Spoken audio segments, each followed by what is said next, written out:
We are good. Good to go? Yes, sir.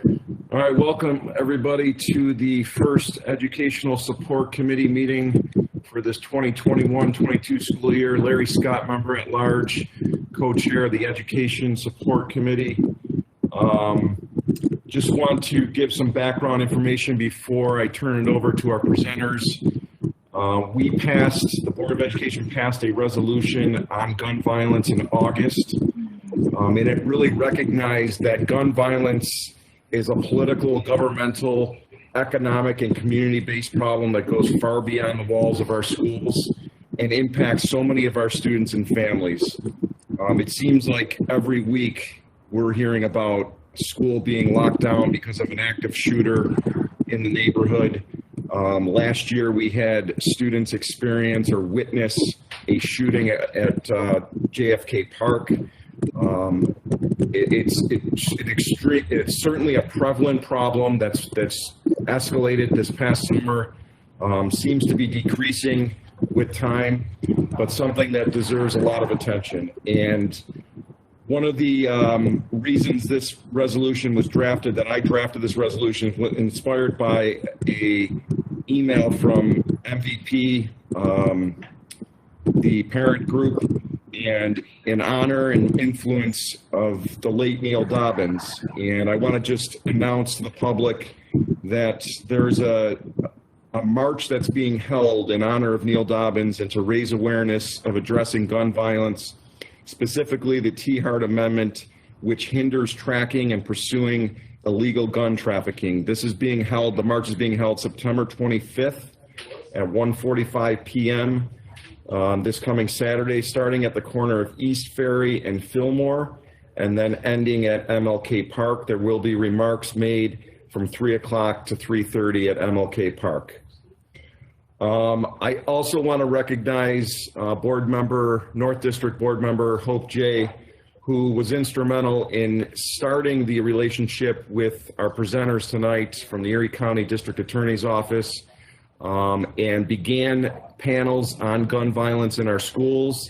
Then we were hit with the pandemic and the work was interrupted, and Ms. J reestablished that relationship with the District Attorney's Office, and that brings us to today.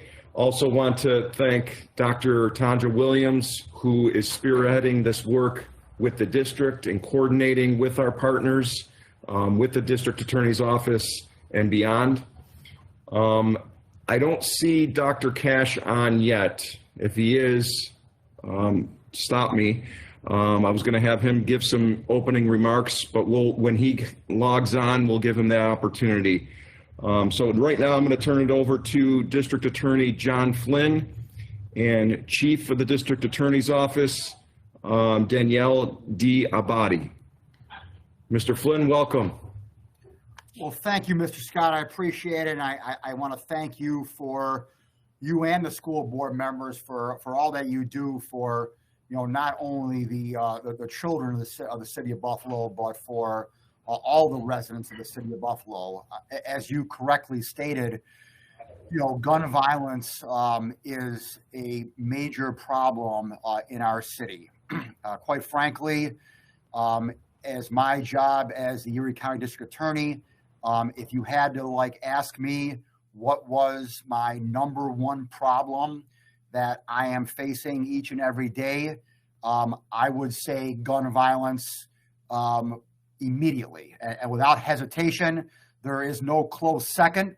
It is by far the biggest problem that we have in terms of public safety in our area, in our city. And it obviously needs more than just the attention of this office. It needs the attention of everyone in the community, including the Buffalo Public School District and you members of the board.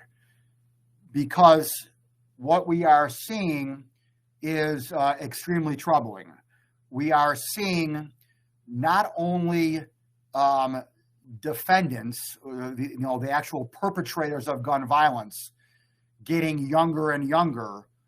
We are seeing the victims of gun violence getting younger and younger. And on Monday, I had the opportunity to be in Washington, D.C.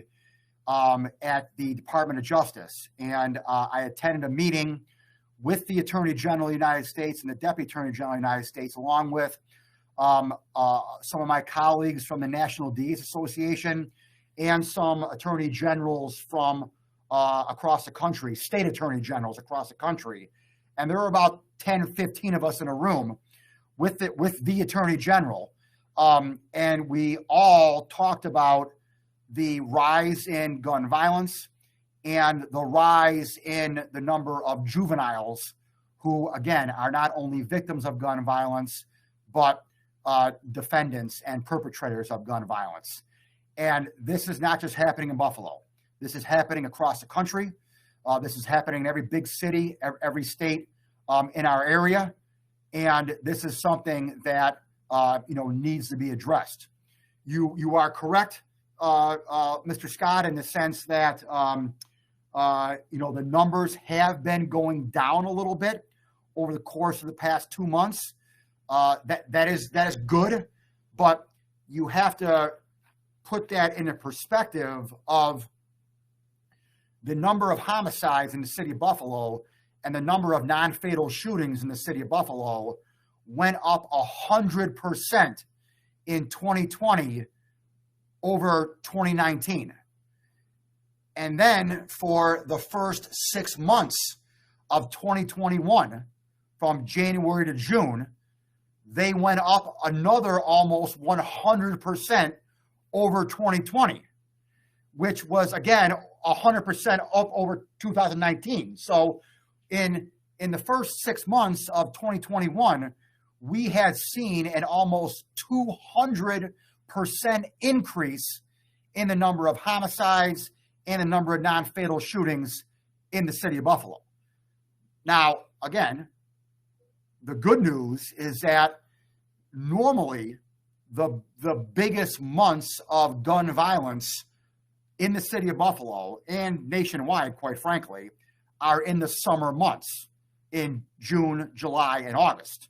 All right. So in July and August, particularly, the numbers have gone down, and now they're only up like 30% from where they were before. So they've gone from being up 100% to being up 30%. Okay, but again, being up 30% is not good. All right, I mean it's better than 100% double increase, but it's still obviously not good, and we still need to continue what we're doing. So that is, like you said, the genesis of inviting me.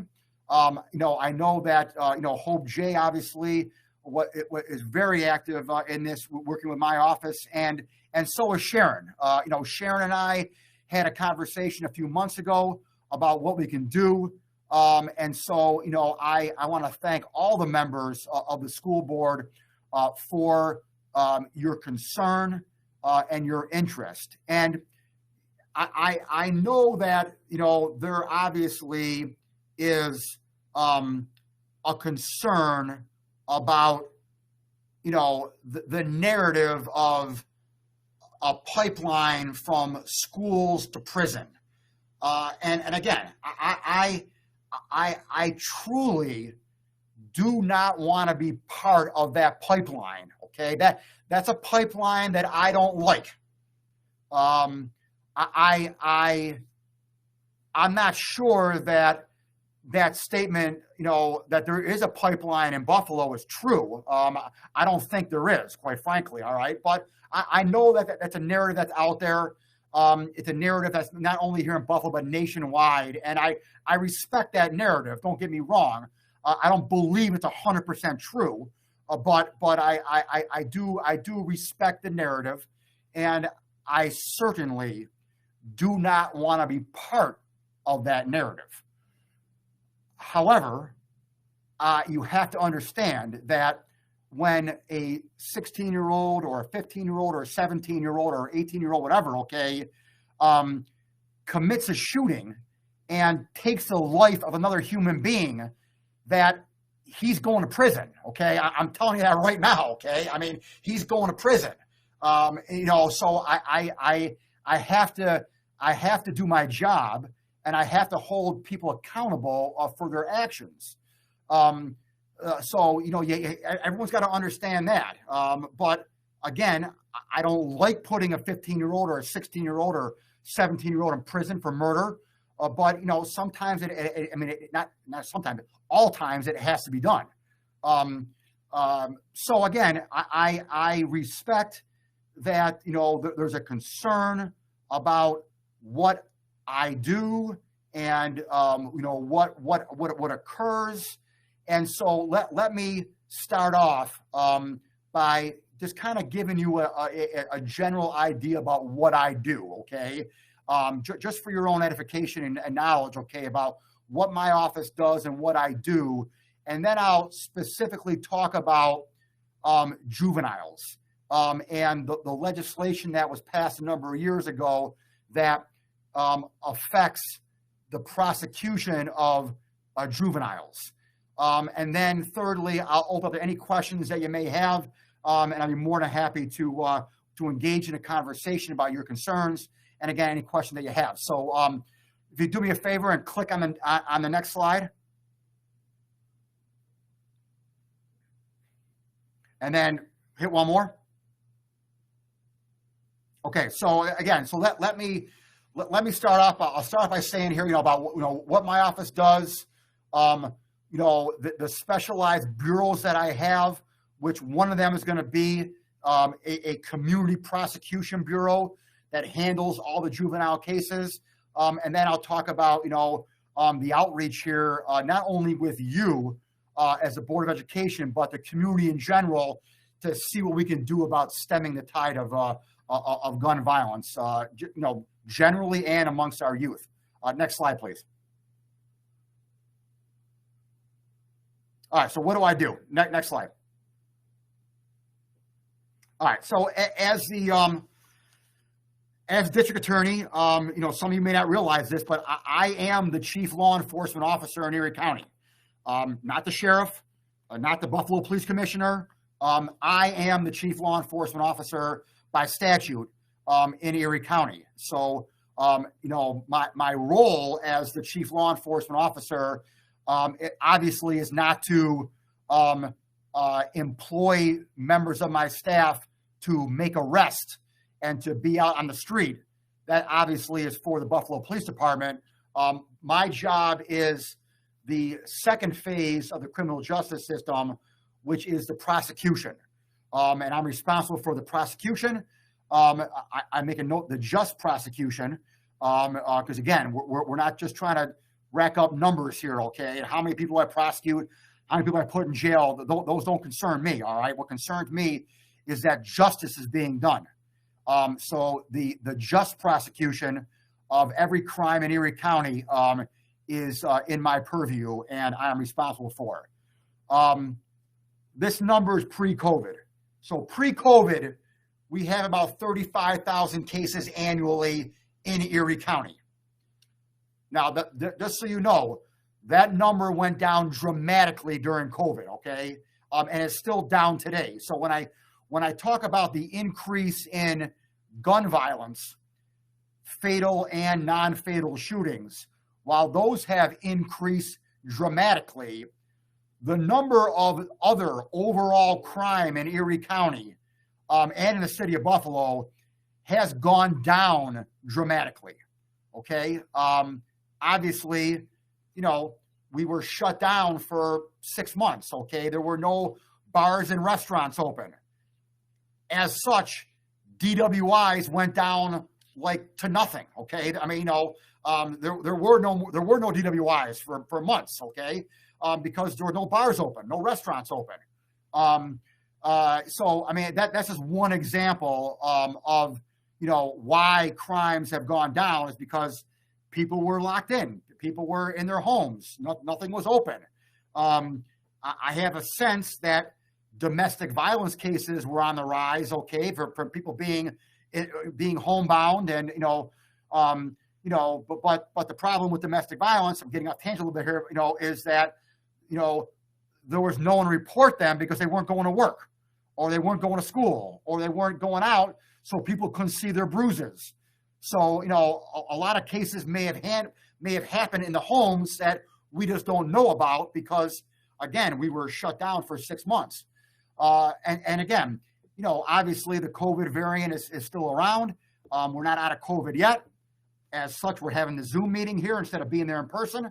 And so, you know, the numbers overall of crime have still gone down. But pre-COVID, about 35,000 annually. They just so you know, they break out about 50-50 suburbs and city. So of the 35,000 annually, like 17.5 are in the city and 17.5 are in the suburbs combined, okay? That's kind of how it breaks out. I have exactly 94 attorneys in the office. I have 14 investigators, which are mainly retired Buffalo police officers who are now full-time investigators on my staff. And then I have 64 support staff that serve, you know, the residents here of Erie County. As you know, we have a number of different courts here in Erie County. Every town and village has their own court. The city of Buffalo has their own court, Buffalo City Court. We have all the felony courts here in my building at 25 Delaware, the county court, the Supreme Court. We have specialized courts. We have opioid court. We have drug court. We got veterans court. We got a human trafficking court. We have a number of specialty courts here in the city of Buffalo and in Erie County. One of those courts is the youth court, the youth park court, which I'll talk about here in a minute, which again affects, you know, your students. All right. And then obviously we have our Erie County grand jury. And then we have an appellate section too, where we handle all our appeals. Next slide, please.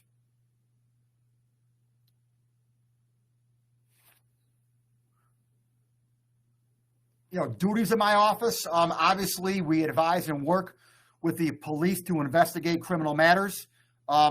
Just so you know, unlike New York City, we do not arrest or file any charges in 99% of the cases, okay? Here in Buffalo, the police, and Erie County, the police make all of the arrests.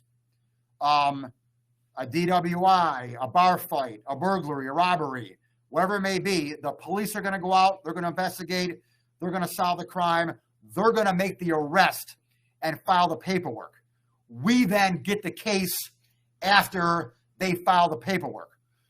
The only time that does not happen are in homicides, okay? They do not, Buffalo Police Department does not make any arrest in a homicide unless I sign off on it. Okay, so I make all the arrests along with the Buffalo Police Department, you know, in the homicides. Normally in rape investigations and rape charges, we normally, again, work together with them as well, and we, you know, finalize the charges for rapes as well, and for white-collar crimes. For the white-collar crimes, you know, usually the Buffalo Police Department or the local agency, whether it be Hamburg Police or East Aurora, they're not really involved in the high level, like white collar crime, where, you know, an embezzlement from M&T Bank, something of that nature. We normally work on them with our federal partners, like the Secret Service, the FBI.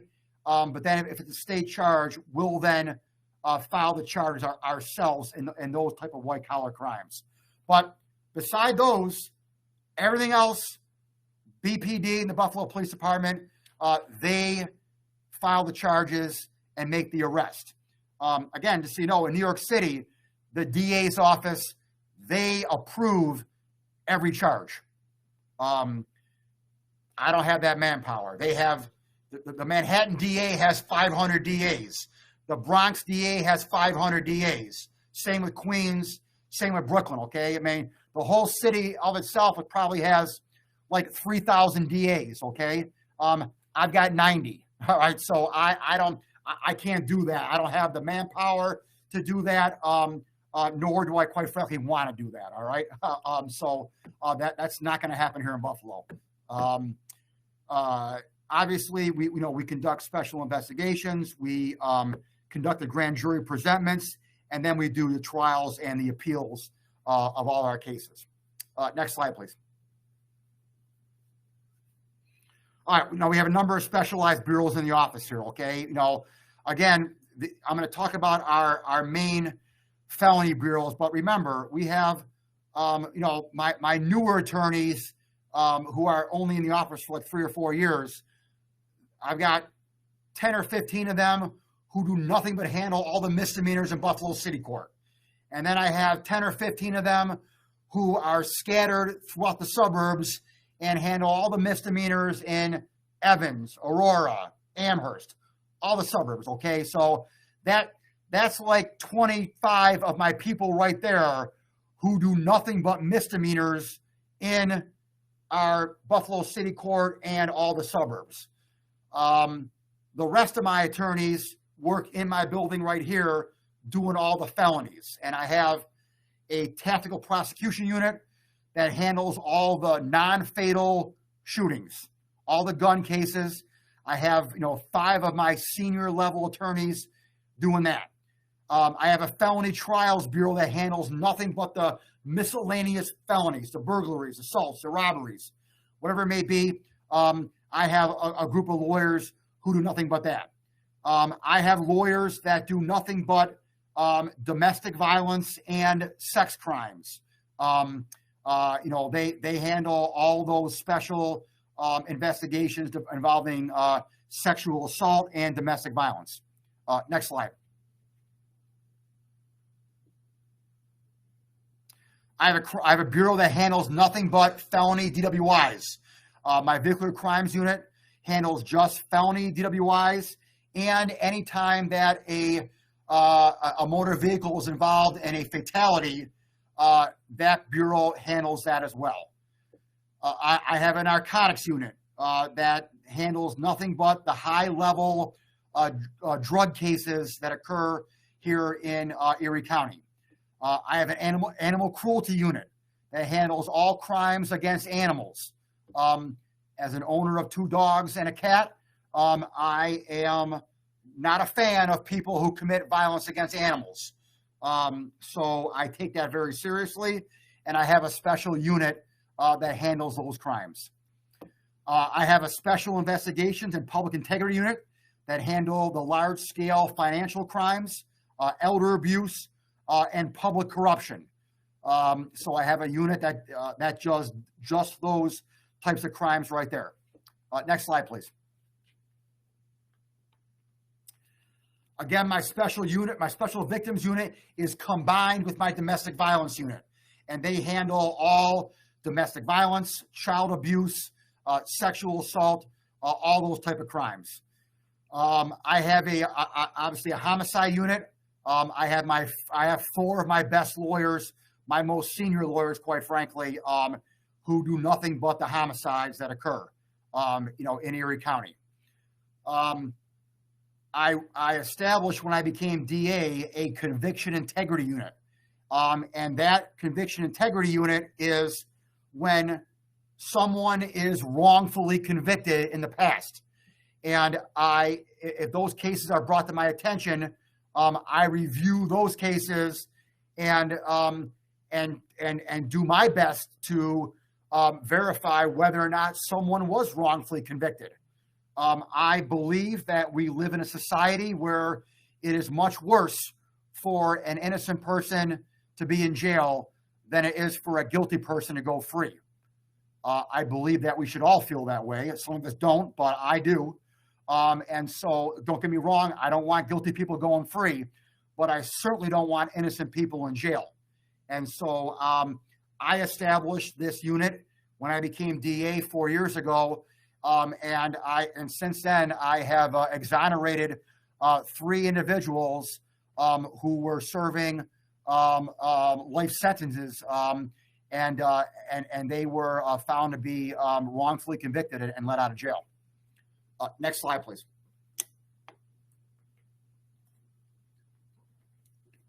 All right. Now I come to your part. Again, I just want to kind of give you an overview there of what I do and what goes on here. But now I'll get in the weeds and talk to you about what you want me to talk about here. We have a youth part here in Erie County. And the youth part is actually a part of our court system. It is also part of my office in the sense that, again, when I became DA 4 years ago, I created a community prosecution bureau. And the purpose of my community prosecution bureau was to build better relations with the community. Because I believe that it is important that there is trust in the community about what I do. It's very important that there's trust in the community with law enforcement and our police. But again, if we all recognize that at the end of the day, I'm the chief law enforcement officer, and at the end of the day, I'm the one who is dishing out justice here and prosecuting the cases and putting people on a pathway to prison. And so I believe, as I did 4 years ago when I took over, that it was very important that I established trust in the community. And that is why I created the Community Prosecution Bureau. And it just so happened that a few years later, New York State changed the laws on juveniles. And so it just kind of worked out hand in hand that the lawyers who I assigned to my Community Prosecution Bureau now are responsible for handling all of the prosecutions of juveniles. And so that just kind of worked out based upon the legislation. And so that's what we're going to talk about here, okay? Now, before we drill down here, okay, when I say I'm using the word juveniles kind of as a generic statement here, okay? Under the law, there are two groups of young people. Let's use young people instead of juveniles, all right? There are two groups. There are AOs and JOs, as you're going to see on the screen here, okay?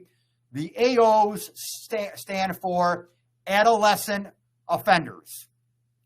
The JOs stand for juvenile offenders. All right, so adolescent offenders and juvenile offenders, AOs and JOs. So just keep those two in your mind here as we go through this. And then when we're done going through that, we'll talk about specifically some of the outreach efforts that I'm making here, the gun violence panel, the high-risk youth team, and the youth restorative justice pilot. All right, next slide. All right, so let's break down what an AO is and what a JO is, okay? All right, so under the Raise the Age law, which was passed in 2017, and it became effective in 2018, Part 1, and Part 2, 2019, okay? So when they passed the Raise the Age law in 2017, they created these two groups of young people, AOs and JOs. The AOs, the adolescent offenders, are 16 and 17-year-olds. The JOs are 13, 14, and 15-year-olds, okay?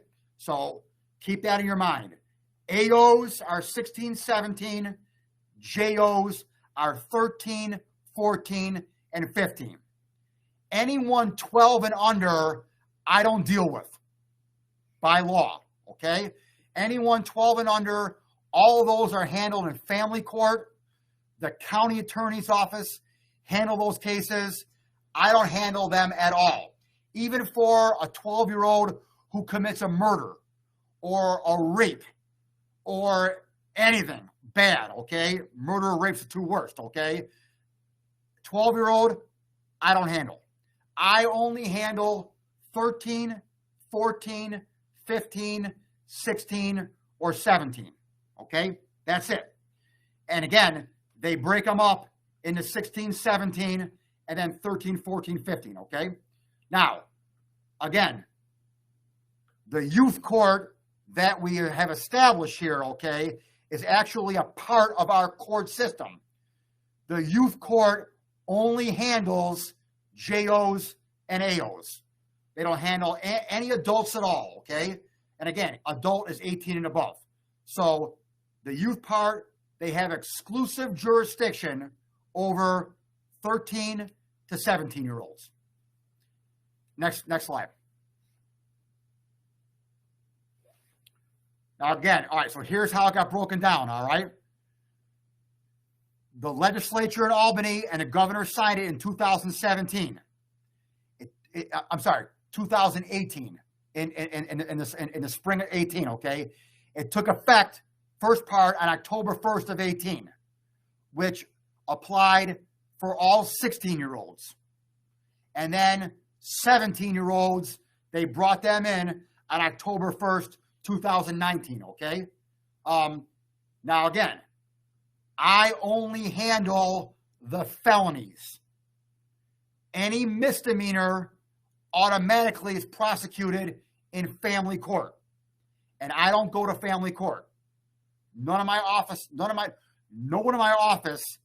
goes to family court. They are prosecuted by the lawyers from the county attorney's office. All right, the county attorney is part of the Poloncarz administration. All right, the Poloncarz administration, Mark Poloncarz appoints the county attorney, and then he has a staff of lawyers who mainly handle the lawsuits against the county. But he also has a couple lawyers who handle all the criminal prosecutions in family court. They are not in my office. I have no control over them. They are all under the control of the county attorney in the Rath building. All right? I only handle the felonies and, again, certain felonies for 13, 14, 15, and then the 16 and 17-year-olds. So just so you know, as of October 1st, 2018, all misdemeanors and violations went to family court for 16-year-olds. And then on October 1st, 2019, all 17-year-olds joined the 16-year-olds, and all the misdemeanors and violations, a violation, a traffic ticket, a harassment, a disorderly conduct. Those are all non-criminal violations, okay? Again, those all went to family court on those dates right there. Next slide. All right, so let's talk about juveniles, okay? JOs here. Again, a juvenile offender under the statute is anyone 13, 14, or 15, okay? Remember, 12-year-old and below, I can't touch it all. A 12-year-old could walk into one of your schools, God forbid ever happens, but a 12-year-old could walk into one of your schools and shoot 50 people, and I would have no jurisdiction over it at all. None. If a 13-year-old did it, then I would. 14, 15 as well. So again, the only 13, 14, and 15-year-old cases that I can handle are these two right here. Murder and a sexually motivated felony, which could be a number of different things. Rape charges, sexual assault, but there are a number under that category right there, okay? But basically, a sexually motivated crime or murder, those are the only two cases for a 13, 14, and 15-year-old that I can handle. Next slide. Everything else is going to family court. All right. Now, those two were mainly for 13-year-olds, okay? For 14 and 15-year-olds, I got a few more, okay? I can do a manslaughter. I can do a kidnapping. I can do arson. I can do a burglary first. These right here, I can do for a 14 and 15-year-old. I can't do for a 13-year-old. Now, the last one's important for you all. CPW second stands for criminal possession of a weapon. So if someone brings a weapon into school and they have it on their person or in their backpack or in their locker or in their waistband, whatever, okay, I can prosecute that for a 14 and 15-year-old. For a 13-year-old, I cannot. And obviously I can't for a 12-year-old and below either, okay? But for a 14 and 15, I can, along with these crimes right here. Next slide. All right. Now, even for a 16 and 17-year-old, or for a 13, 14, 15-year-old, for those crimes right there, anyone basically between 13 and 17, okay? Now, for 16 and 17, I can theoretically handle all felonies, okay? For 16 and 17. 16-year-old, 17-year-old, theoretically, I can handle all felonies, all right? In reality, I can't, but theoretically, I can. There is a presumption automatically that I lose every 17 and below case, and it goes to family court, all right? There is that presumption in the law automatically that they want every one of these cases, they being the legislature. I'm not sure society does, but, you know, we'll talk about that for a different day, okay? But the legislature certainly passed it, okay, and created the the presumptive removal of these cases to family court, okay? And I have to overcome that presumption. Now, the presumption doesn't affect a sex offense, a crime that causes significant physical injury, or a crime where a gun is either displayed or used, all right? Those three categories right there, I don't have to meet that presumption. I get to keep it automatically, okay? But for everything else, there's a presumption that I'm going to lose it, okay? And that includes a possession of a weapon, all right? Again, a kid bringing a gun into school, okay, as long as he doesn't display it or use it, God forbid, okay? If he just puts it in his backpack or puts it in his waistband or whatever, okay, and walks into school, I have to overcome this presumption. I don't get to automatically keep that case, all right? Now, again, we can debate whether or not that's good or bad, okay? I don't want to do that now, obviously, but I'm just letting you know that's the rule, okay? I have to make number 4 in order to keep that case for a kid bringing a gun into school, just bringing it in. If I want to keep that case, all right, and treat this, you know, severely, all right, I've got to make a motion. I've got number 4 here. I've got to file what they call an extraordinary circumstance motion in order to convince the judge that I should keep the case, that this kid needs some adult supervision. He needs me to handle his case, all right, and not just give it to family court and let them handle it over there, all right? That this kid needs a little tough love, okay? And so you know, that is you know, I got to make that motion, okay? If I make the motion and I lose, okay, which I do most of the time, quite frankly, it goes to family court. All right, next slide. All right, so now again, remember that presumption only applies to the 16 and 17-year-olds, okay? The 13, 14, and 15-year-olds, for those enumerated charges that I listed, okay, I get them automatically, okay? So the 13, 14, and 15-year-olds and that list that I showed you a couple slides ago, I don't got to worry about that presumption, okay? I get them automatically, all right? That presumption only applies to the 16 and 17-year-olds on the cases that don't involve sex, display or use of a gun, or significantly hurting someone, okay? All right, so that in essence is how the raise the age statute works. That's how my office is governed, and that's kind of frankly what I'm working under, okay?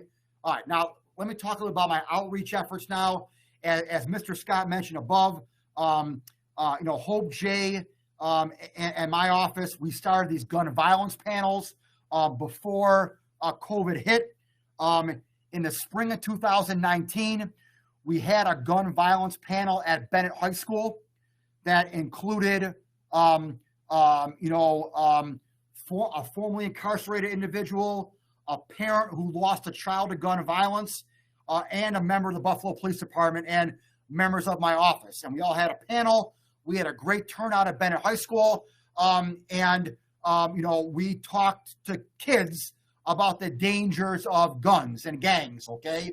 The goal, obviously, is to address the impact of gun and gang violence in middle and school-age children, and to identify strategies to avoid entanglement in the criminal justice system. Because, again, remember here, I want everyone to remember, okay, that especially me being a father of 5, okay, I get no pleasure out of putting a 15-year-old in jail. I don't want to do that, all right?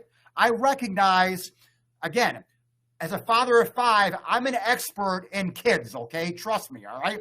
I'm an expert, all right? And my kids now range from 17 to 30, okay? So I put all 5 through high school, put 4 through college.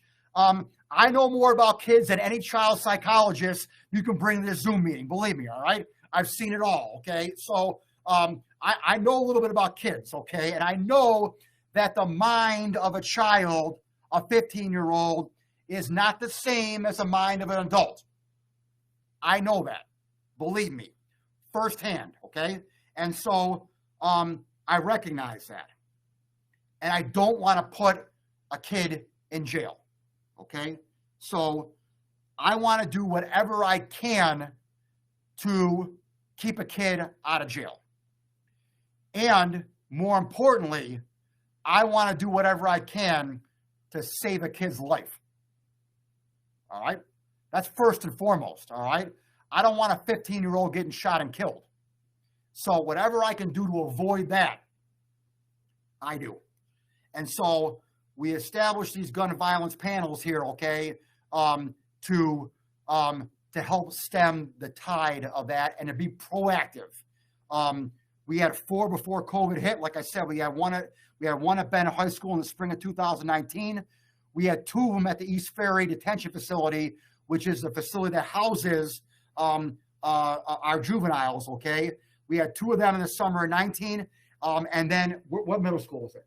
Did you find that out? I forgot what, we did it at a middle school too. I forgot which one it was. Maybe Hope knows. We did it at a middle school before COVID hit as well. And then now we're going to get them back going again, okay? We're going to get them back up and running. I think they're very impactful. Next slide.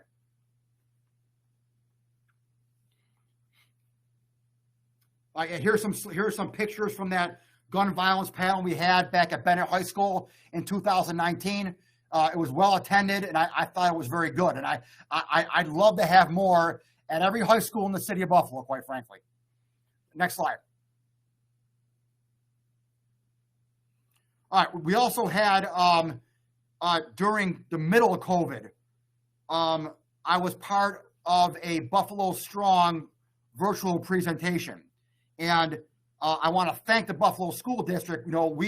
We did this virtual presentation, and then we gave it to you guys, and then you disseminated it out to all the students in the city of Buffalo, okay? And I want to thank you for that. It was basically a pep talk. It was a message of hope. It's in here. we're in the middle of COVID. This was back literally in the middle of COVID, like during May of 2020, okay? June of 2020. It was a message by me and other community leaders here to give the kids hope that, yeah, we're in a pandemic here. Yeah, I know you're home. You're not at school, but, don't give up. It's going to get better. I just want to kind of give a pep talk to the students of the city of Buffalo to not have them lose hope. I hope it made an impact. And again, I thought it was important to do back in the middle of COVID. Next slide. All right, we just rolled this out last week, okay? This is our high youth risk team pilot project, okay? Dr. Wright and Dr. Williams joined me here in my office along with our community partners to announce this program last week, which, I want to thank the Buffalo School District here for being a part of this. The purpose is to address the trauma caused by gun and gang violence and to prevent future harm and involvement in the court system. Again, that's what we all want. We don't want our kids getting involved with guns and gangs. And more importantly, we don't want our kids shot and killed. Our focus is on 12 to 17-year-olds who are at risk of being the next victim or perpetrator of gun violence. We have identified 8 individuals who are part of the program. We want a maximum of 10. We think that 10 is probably the right amount for right now for the pilot program. So do we have 2 more yet? So we got 8 right now. So we're looking for 2 more who want to join the program. 7 of the 8 have all been shot. Okay, just so you know. 7 of our 8 participants so far are victims of being shot. Okay, the 8th one brought some ammunition to a school. Okay, I'm not gonna tell you which school it was, but it was a Buffalo public school. But the 8th person we signed up just last week did not get shot, but he brought some ammunition to school and got caught. So we brought him in the program as well. None of these kids have been arrested. As far as I know, they haven't committed a crime. They just been shot. It's not a crime to get shot. Okay, so none of them have committed a crime or are charged with a crime. They are just 8 kids who got shot, 7, and 1 kid who brought some ammunition to school. And what we're doing is that we're going to get these kids hooked up with counselors, mentors, if they have mental health issues, if they have substance abuse issues, if they need trauma-informed care, they're going to get mentors. We're going to help them find jobs. We're going to help them get back to school, get a GED. We're going to do whatever we can to create a game plan with them for a year and get them hopefully on the right path and not get either arrested or shot again. That's our goal. And again, I can't thank you enough. Just so you know, our Buffalo Police School Resource Officers are our main identifiers for who these kids are. All right. I mean, with other community, leaders and groups. But the Buffalo Police Department School Resource Officers are instrumental in identifying, hey, this kid is good for this program. So again, we have 2 more spots opened up. I want to max it at 10, but we got 2 more open up. And so if you know of a child who would fit this program, please let me know. Okay, next slide. All right, this last program right here really doesn't incorporate the school board here at all, but it obviously affects you because we're dealing with kids, okay? So a couple months ago, we started a similar program when we saw an increase in the number of juveniles who were stealing cars. So over the spring and summer, we had a rash of car thefts, and they involved young kids who were stealing cars. So these kids were all arrested.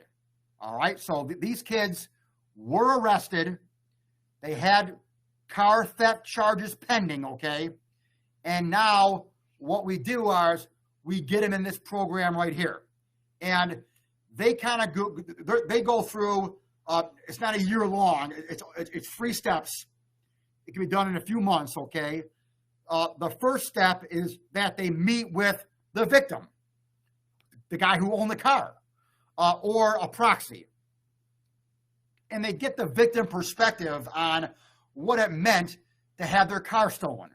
They couldn't go to work that day. They lost their job, or whatever it may be. Okay, I mean, these kids sit down with the victims here, and the victim tells them, "Hey, you really messed up my day." Okay, and here's why. All right, so they have that interaction. All right. The second step is that they meet with law enforcement and community members to get this perspective of how their actions affect law enforcement, the police, and how their actions affect the community as a whole. All right. And then the third step is that we provide them with mentors. Again, the same thing we're doing for the high risk team. Okay. We give them a mentor, we give them counseling. We try to find out what they need. Just so you know, we had, how many in this program? We had 4, right? We had 7 total. We had 7 total so far in this program. Again, they were all arrested. They were 16, 17-year-olds for car theft. One of these 7 was homeless. And he was stealing a car to get in the car to sleep. Now, you can imagine how I felt when I heard that, okay?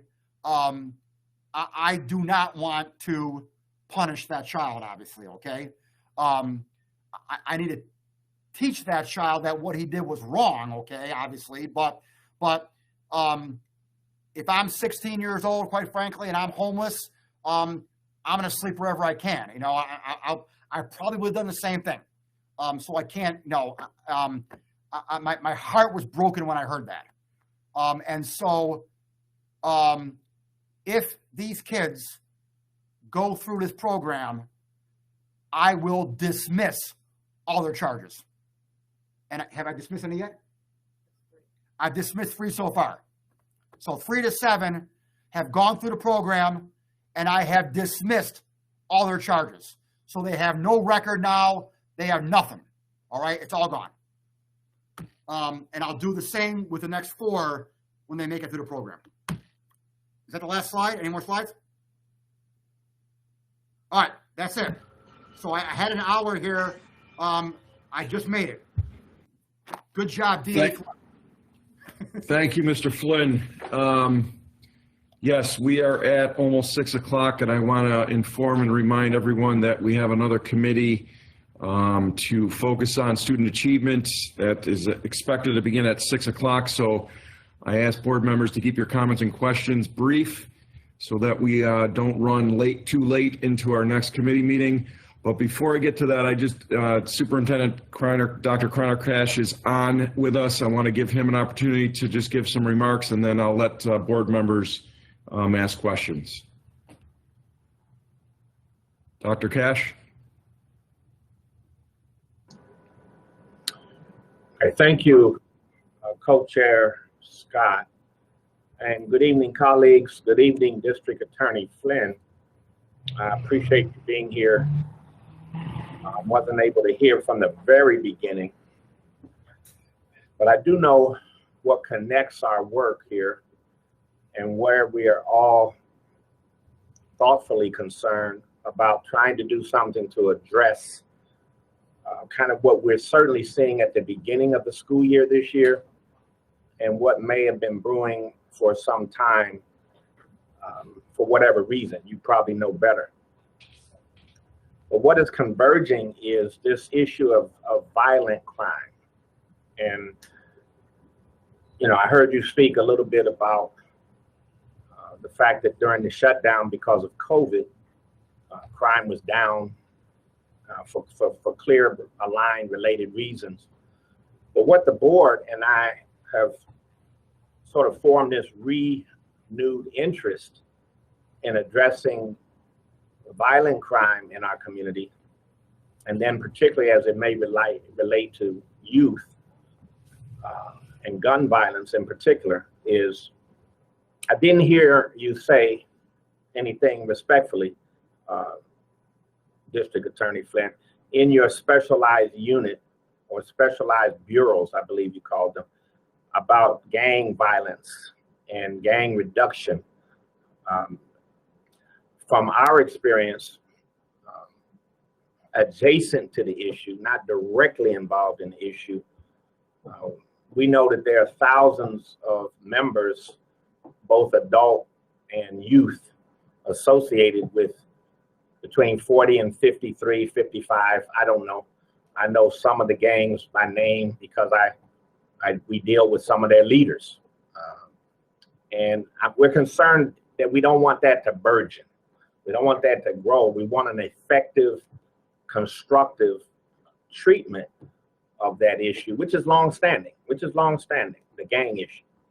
Now, I like what I heard when you went through your slides about what you are doing and what you are concerned about. We applaud you for that. But I've got 9-year-olds with loaded guns inside schools. I've got gang members both afraid to come to school or gang to come because of the beefs that are going on. And then, of course, I've got issues outside and around school almost daily. I can't say they're all gang related, but they are happening. And I would love to join you with a specific specialized bureau on gangs and gang reduction, youth violence reduction, things like that. And I did see some of your strategy, but I would like to see if we can't, out of all of this, do more on that specific issue of gangs. Because again, the violence, the violent crime statistic for Buffalo, pound for pound, is as violent as anywhere I've even seen or heard of. It's the number one violent city in New York State. It's number 2 in the Northeast, and it's number 11 in the country. So at least, and that's recent statistics. So we want to be partners in how to reduce that, because that affects kids' development. That affects kids' social, emotional, and all aspects of their development. And I just think, respectfully stated, we've got to do more. We've got to do more. And that's why we're here, to see what part we can partner with you on and start to take a bigger bite out of this issue before it hemorrhages beyond our ability to really control it. But we do commend all of your efforts and your team's efforts and what you have been doing, and we thank you for your partnership. Well, thank you, sir. And just real quickly here, my tactical prosecution unit that I had was, like, I think the first unit on my slide there. That unit right there handles our gangs. Okay, so I don't call it a gang unit, but the tactical prosecution unit, they handle the gang violence. So I do have a unit that focuses on the guns and gang issue. And again, I am just as concerned about it as you are. And the superintendent, the answers they're not easy answers here, my friend. I mean, unfortunately, a lot of times, especially when a gang member or some of these kids pulls the trigger, the answer is that person has to be removed from the streets and removed from the gang. And remove them means going to jail. And so again, I don't like that answer. You know, I don't like doing that. But you know, we know that a small group of individuals are committing the majority of the crimes. So all the statistics that lead us number 1 in New York State, you know, and number 2 in Northeast, number 11 nationwide, okay? Those figures that you gave are numbers, okay? And those numbers are being driven up by a small group of people, okay? And we know who these people are, okay? We relatively know who this small group is. And the question becomes, what do we do with this small group of people? What do we do with them when they're 13, 14 years old and they shoot someone or have a gun? Those are the tough questions that we all got to wrap our heads around and answer.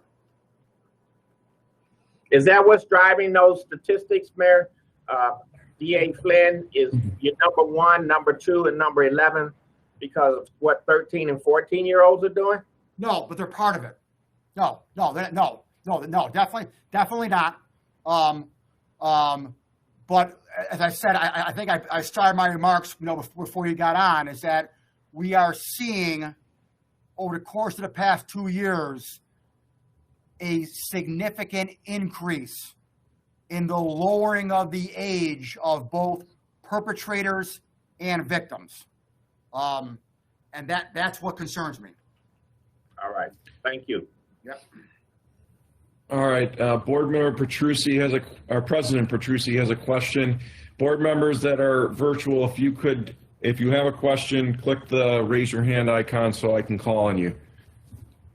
Thanks very much, DA Flynn, for your very informative presentation. This was great.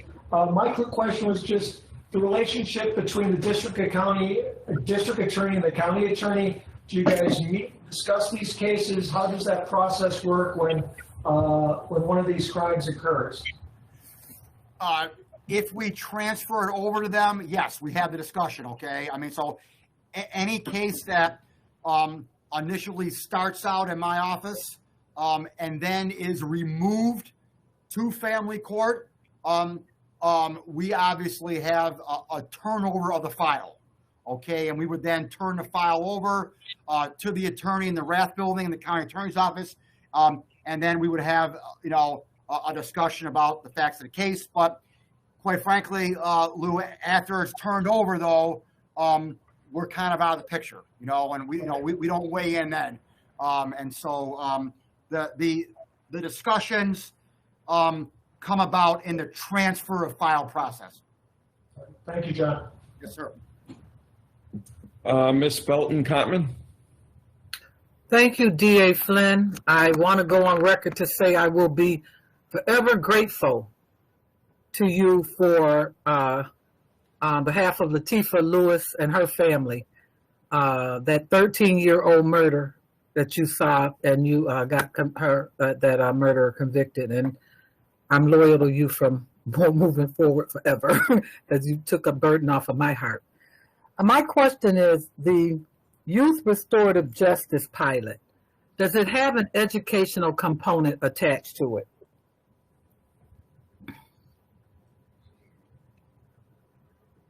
You're muted. Yes. It has an educational component attached to it where the mentors from the Erie County Restorative Justice Program, okay, so the Erie County Restorative Justice Program, they have a list of mentors. And again, these mentors look at what this kid needs, okay? You know, this kid, you know, a kid stealing a car, you know, he may be going to school every day. You know, he may be not truant, going to school, doing the right thing by that regard, but he may have problems at home, okay? So the mentor will address that. If he's not going to school if he's dropped out or whatever, okay, then the mentor will do whatever they can to either get him back in school or help him or her get a GED. So it all depends on what the kid needs as part of their game plan. And that would be included in there. Absolutely. Okay, good. Thank you. Just wanted to make sure. The other thing is that one of the things that I'm curious to know is there an ownership piece? Is there an ownership piece from these young people in regards to acknowledging their responsibility moving forward to the community? Yes. Okay. Absolutely. That they have to have that in order to successfully complete the program. So yeah, Okay. they have, you know, in the youth restorative justice piece of it. Okay, you know, they got a 3-step process, and their ownership and their accountability is inherent in all 3 steps. From the high risk team, remember now, okay, that none of those kids have been charged with crime, okay? They're all, there's been no arrests made, okay? But let's be honest, none of these kids were randomly shot, okay? None of them were innocent bystanders, okay? You know, well, sorry, I say that. One was, okay? But the majority of them were not, okay? The majority of them were purposefully in the wrong place at the wrong time, okay? And so they need to realize who they're hanging out with, okay? They need to realize, you know, what groups they're hanging out with, and what they're doing is putting them in a position to get shot, okay? Right. Which, you know, is not a good position to be in. And so they got a whole year to learn that lesson, Sharon. Okay, good. Thank you. And thank you for your efforts, and I really know that you are committed to this. I feel it in your spirit, and I appreciate that. I'm looking forward to growing some programs within our community as well with you. Thank you. Thank you, Mrs. Belton-Cottman. Any other questions from board members? Ms. Hope J? Yeah, I don't necessarily have a question. I just have a comment. I wanted to acknowledge the hard work of Danielle Diabati. I know she's behind you, John. And frankly, I mean, Danielle and I met in the AO part when I was representing our kids as a defense attorney, and she was prosecuting the kids. And she and I struck up a friendship there, and I was very impressed with her work. As you know, I'm a former prosecutor myself. And I was very impressed with how devoted she is to seeing a just result for these kids and how committed she is to helping them. She goes above and beyond. And I just wanted to acknowledge that. I'm also working with her on the high-risk youth team. I'm on that committee. I've been in the meetings. Everybody involved is committed to this process. And, you know, I really would be interested, and I know we don't have time to do this now, but I think we need to come up with a plan to the panel that Danielle pulled together, the gun violence panel with the panel from last year. I don't know if it's still the same presenters, but I wanted to develop a plan to get them back into the schools. You know, we did, like you mentioned earlier, we had them come in for do a couple of presentations, and then COVID hit. But we had originally had Danielle come and present to our principals, and there was a sign up list, and I think everyone was, you know, chomping at the bit to get her into the schools. So I would like to, you know, figure out how we're going to do that because I think it's a really important program, and I'd like to see at the very least, you know, that's something that we can do and begin collaborating on immediately. I think Dr. Williams is on. I think there has been some progress in at least setting up a meeting with principals. I don't know if that's occurred yet, Dr. Williams. Yeah. October 12th. So on October 12th, I'm going to do a same virtual meeting here to all the principals and assistant principals, and I'm going to tell them, you know, who I am and what I'm all about. And so we can definitely get that going. Absolutely. I'm fully vaccinated, so I'll go anywhere. All right. Anything else to add, Dr. Williams? Oh, I just want to say that, I'm also very pleased. It's an innovative program. We're looking for some good outcomes. We've been meeting regularly. And, I just want to, again, reiterate what Dr. Cash has reiterated, that the Buffalo Public Schools, we're at the table. We're supporting the efforts. And we're looking forward, again, to some really good outcomes for these students that we're working with. All right. Thank you, everyone. Thank you, DA Flynn, Danielle Diabati. I also want to just recognize that we had a meeting with Hope J was there, Dr. Williams, and I also was very impressed with the work that Danielle is doing with our youth. And I like what I saw tonight in regards to the restorative justice and restorative practice work. It's truly, I think, being implemented with fidelity. And it's something that needs to be sustained and something that we need to grow. So I highly appreciate those efforts. That concludes this work session. And thank you again to our presenters. And let's continue this partnership as we move forward. Thank you. Thank you, DA. Thank you. God bless.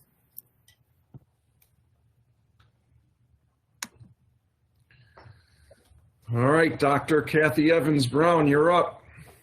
Thank you, Board Member Scott. That was a robust discussion about gun violence in our community. So we're switching now to Student Achievement Committee. So as we know, Buffalo Public Schools has been in-person learning for the last 3 weeks. This is our third week.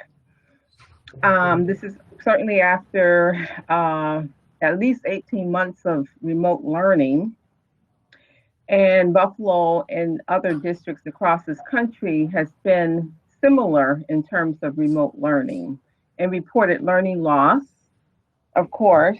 And likewise, parents wanting to know where their children are and where they are academically, socially, and emotionally. So with that said, the topics for the Student Achievement Committee meeting tonight will be the district's theory of action for increasing student achievement with ARP and ESSER funds.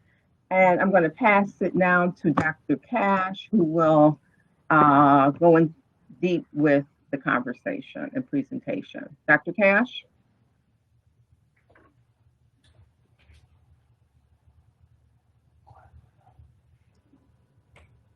Good evening, colleagues. I would like to ask Admir to put the agenda up for all of you to see. I have a couple of initial slides that I will share. Everybody needs to put their microphone on mute. I would like staff to come on in person so that we can see you. Colleagues, this is really where the rubber meets the road, where the rubber meets the road. This is the work. This is the work. And what we're going to share with you this evening is something that was rarely talked about in board meetings. And that is, what is your theory of action? What guides the work? How do you know what to stay focused on? How do you know that what you're doing is effective? How do you keep from becoming distracted by all the things that are possible to be distracted by in the kind of work that we do? And so in this session, I want to thank Dr. Kathy Evans Brown for allowing us, permitting us to take this time and set the stage, set the foundation. Because without a good theory of action that then is aligned to the division work, that then is aligned to the schools, you'll be like Alice in Wonderland. You can take any road and it'll get you there. And for too long, we just kind of do and do and do and haven't had, I've always operated off a theory of action, but boards don't usually do it. And that's part of this work that I know you're trying to get into this year. But to me, this is one of the first things first. So I'll start, and then we have 7 major divisions that will share their theory of action and the significant high impact strategies that will bring the theory of action to fruition. I chose this quote for us to think about because at the end of the day, it's all about the child, the beauty and the preciousness in every one of our children. I saw the angel in the marble and I carved until I set it free. That's what you do. That's what you do. Every child has infinite potential. Every child is born precious.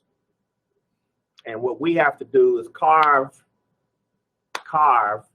until we set that child free on his or her path that his or her God-given talent and potential demands. That's our work.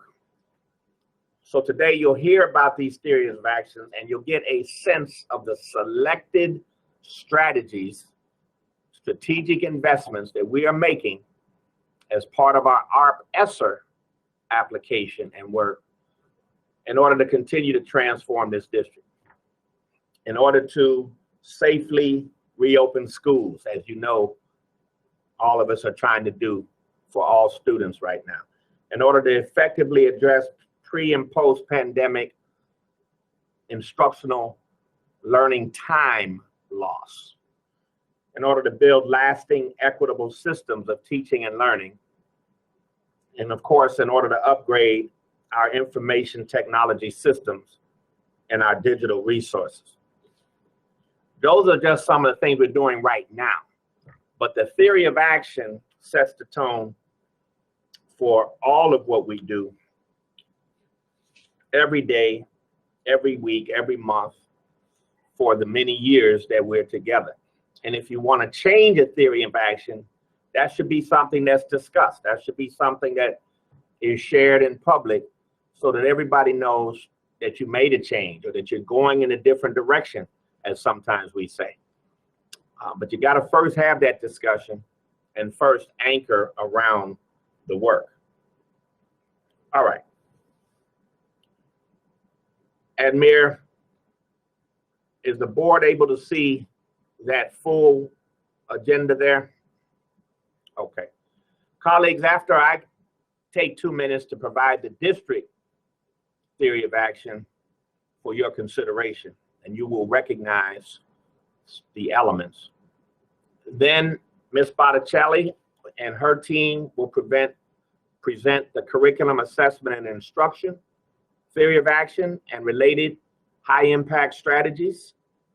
Information technology will follow. The Office of School Leadership will follow. Student support services, family and community engagement, the Office of Culturally and Linguistically Responsive Initiatives, Equity and Diversity, and then the Office of Shared Accountability.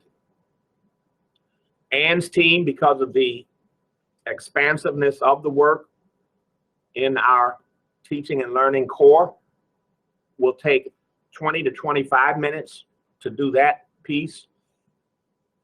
And then information technology and the other divisions have 2 slides each, and they will take 5 to 7 minutes each. And then at the end, you see community input analysis item.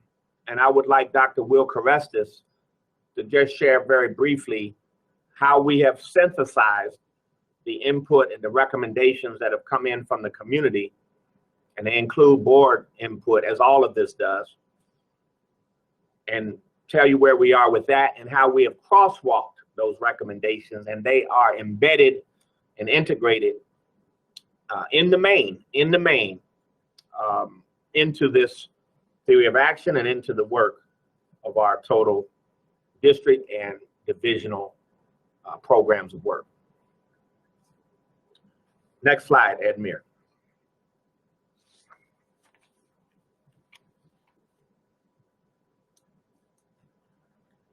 So colleagues, I had Ms. Linda Mercado send to you all of these slides, and all of this work should be on your email, should be with you at this time. So you can follow that way if you can't see clearly all of the print that's on the screen here. Theory of action, colleagues, is essentially a if-then statement. It's an if-then statement, very thoughtfully considered. It's evidence-based, research-based, and it's a vision. It's a aspirational look of where you want things to be because of what you put in and what you do. And as a result of that, you will create the outcome that is expressed usually in the then part of the statement. And you'll see that as we go. It's rarely operationalized, but it is an excellent piece of work that all districts should take time to develop and refine. These are meant to be developmental for your consideration as we go forward now in this new chapter, Ed Bargain 2.0. And so it's a foundational column, if you will. It's a brick. It's the base for all of what we do. So if we provide greater access, equity, opportunity, and quality for all our students, and we accelerate the academic performance of all students, and we establish a holistic accountability system that evaluates the academic, operational, fiscal performance of the school district, and we create a school community that listens to student input and promotes student leadership and healthy youth development, and we maintain a positive, safe, and respectful environment for all staff and students, and we create a school community that is sensitive and responsive to the needs of an increasingly diverse population, and we build and strengthen family and community partnerships to support the academic and character development of all students, then we will have built the foundation for a world-class education system and created the opportunity for all students to succeed in school, college, and the world of work. Now, colleagues, those "and" statements are the goals that are reflected in this document, the 6 strategic goals that we've been talking about now for several years. And so the high impact strategies are those that I've shared with you almost annually that are written and listed and identified and described underneath each of those goals. So we don't need to recount those here. But with this new infusion of money and resources, we need to continue this work, deepen this work, expand this work so that it is impactful for more and more students. And that's how it's set up. This is the district-wide look at it. This is what drives our work every day. This is why we are excited to come to school and come to work every day. And why no day is the same, and why it's not a job, because we love what we do. It's a calling. It's a calling. Colleagues, to continue to edify the public and the community that is listening in, good evening to all. And for you, colleagues, Ms. Ann Botticelli will now go through a dozen or so slides that describe the theory of action and the high impact strategies. Very exciting work, very important work for the Curriculum Assessment and Instruction Division. Certainly I would recommend that we let the division present, and then you ask questions of the division as we go along. So at the end of each of the presentations of the division, then that would be an opportunity for you to ask questions relative to that division. Ms. Botticelli, are you all set? I am all set. Colleagues, in this presentation, you will hear from Ms. Ann Botticelli, Ms. Kim Holscher, and Dr. Nadia Nashir. And Admir, if you could take the next slide.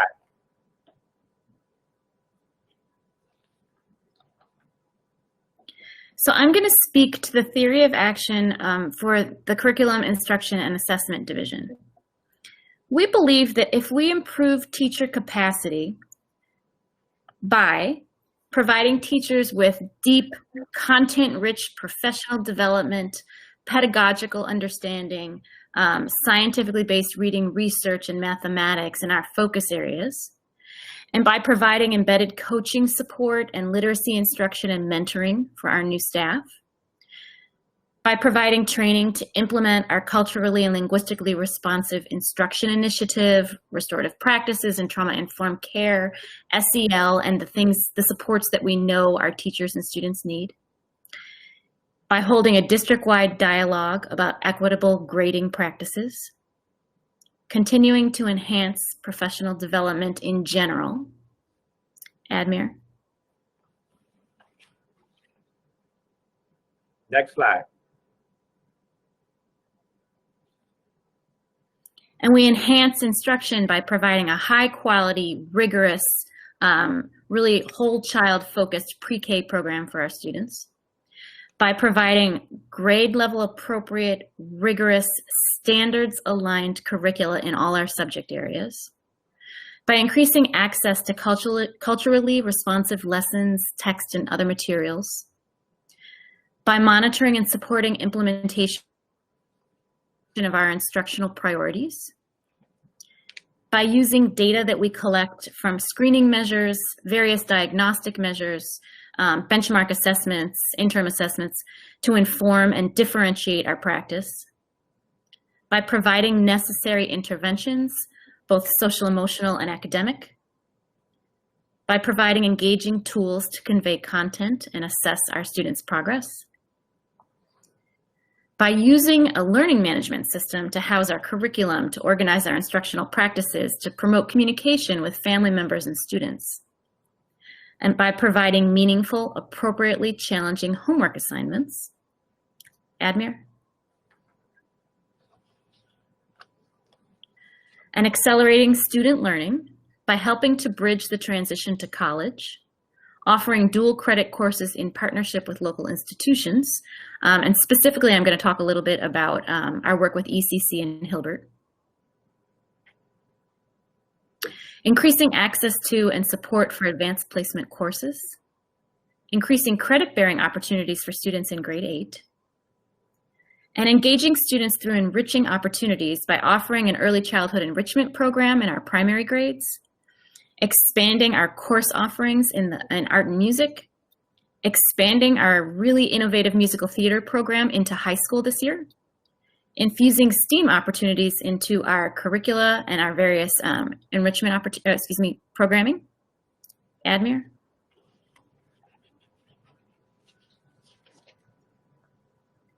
And if we extend learning time for students by providing enriching summer programming and opportunities to recover their academic standing, providing after-school opportunities at the elementary level to address academic enrichment, positive youth development, health and wellness, providing secondary after-school opportunities so kids can stay on track toward graduation. Then we will improve graduation rates and academic outcomes for all our students. Next slide, please.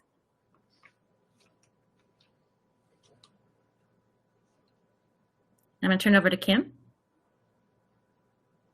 area of action for special education, we believe that if we improve teacher capacity to support our students by providing training and a structured literacy instruction to assist students who have reading needs, including dyslexia, by using specialists to help teachers address the many behavioral needs of our students, and to provide training and coaching for teachers who work with our students with autism, and monitor and support the implementation of specially designed instruction in our classroom, and by addressing the social emotional needs of our student by expanding the district implementation of MTSS in conjunction with the Office of Student Support, by using a curriculum for our social workers, second step, to help in counseling our students, to increase the social worker staffing to support the needs of our students in schools, and by tracking our behavior intervention plans, making sure that we're progress monitoring and updating the plans as needed. Admir? If we increase student voice so that our students are able to self-advocate, self-regulate, and have self-determination, we will do that by implementing student-led IEP meetings in grades 4 to 12, provide resources for our students to help with that self-regulation. We are going to have a peer-to-peer mentoring program to help students develop that self-advocacy and self-confidence, and also create a plan for parent education on the CSE process and all of the many different transitions that happen during a student's career in special education. And finally, if we improve transition into post-secondary options by expanding the CTE options available to our students who are in 611 and 811 settings, and by partnering with CTE to provide a transition curriculum for all our special class students in grades 7 to 12, then we will be able to move students into less restrictive environments and improve life outcomes for our children. Admir? And I would just say, Kim, that in that theory, we want to also improve and increase student achievement for all of our students. So we want to be clear about that, in addition to the other points that you make there. Agreed. Okay, Nadia. We improve teacher capacity to support students by providing professional development to support language learning and literacy, provide programmatic and content-rich professional development, sharing information about the diverse cultural and language groups we serve, Admir, and enhance instruction and evidence high expectations for student performance by engaging more multilingual learners in grades 9 through 12 through accelerated coursework, provide access to engaging and enriching resources, supplementing the curriculum if it lacks the representation of our students' heritage, offering a bilingual program with fidelity to language allocation policies, and ensuring cultural and racial representation in classroom environments and libraries. Admir?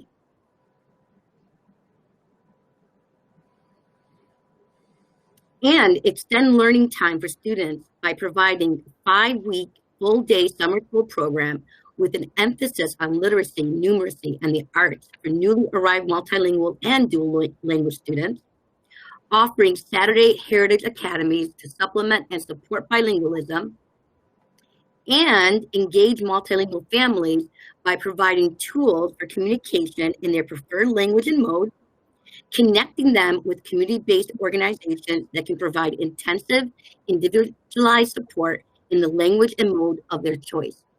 Then we will be able to help students do more, achieve more, and graduate college and career ready as biliterate and bilingual global citizens. Anne, back to you. Yes.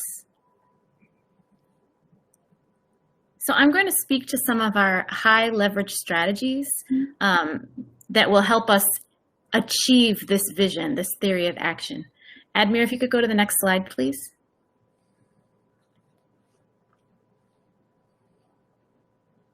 So some of our high impact strategies for curriculum, instruction, and assessment. First, we said that we want to enhance our instructional practice. So I just want to speak briefly about part of our theory, which is accelerate, don't remediate. So there have been recent studies by some of our partners that have shown that during COVID, teachers were more successful with their student achievement if they accelerated instruction as opposed to remediating. So I'll just give you a quick clarification on what I mean when I say that. So when a teacher spent last year, maybe for the first month of school, first couple months of school, remediating, the students did not perform as well as teachers who spent that year accelerating instruction. So when I say remediate, what I mean is perhaps I'm the third grade teacher, and what I did was revisit the second grade skills for the first couple months of school. So instead of moving forward with my grade level content, I actually spent time remediating previous instruction. So kids who experienced that did not perform as well as students whose teachers accelerated learning. To accelerate, what we mean is we teach grade level content. So from the first day of school, the kids are receiving content at the appropriate level of rigor and aligned to standards. And the teacher may use data and prioritize particular skills that are necessary for her grade level and spiral in extra practice based on that data. So if a student was missing some of the second grade skills, the teacher would strategically embed some of that practice throughout the course of her grade level instruction. Teachers also let students access RTI or AIS when they needed intervention that was a little bit below grade level. So our theory of action asks us to accelerate instruction. We want to provide grade level instruction for our students while we spiral in strategically certain skills that they might need bolstering. And we also make use of AIS and RTI time. We have a lot of online programs that also support that work. For example, IXL for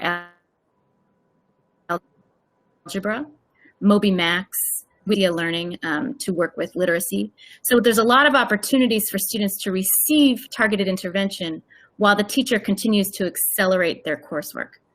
Part of the rationale for that is that when a student loses a lot of time through remediation, right, so that below grade level instruction, it's very difficult for them to ever catch up.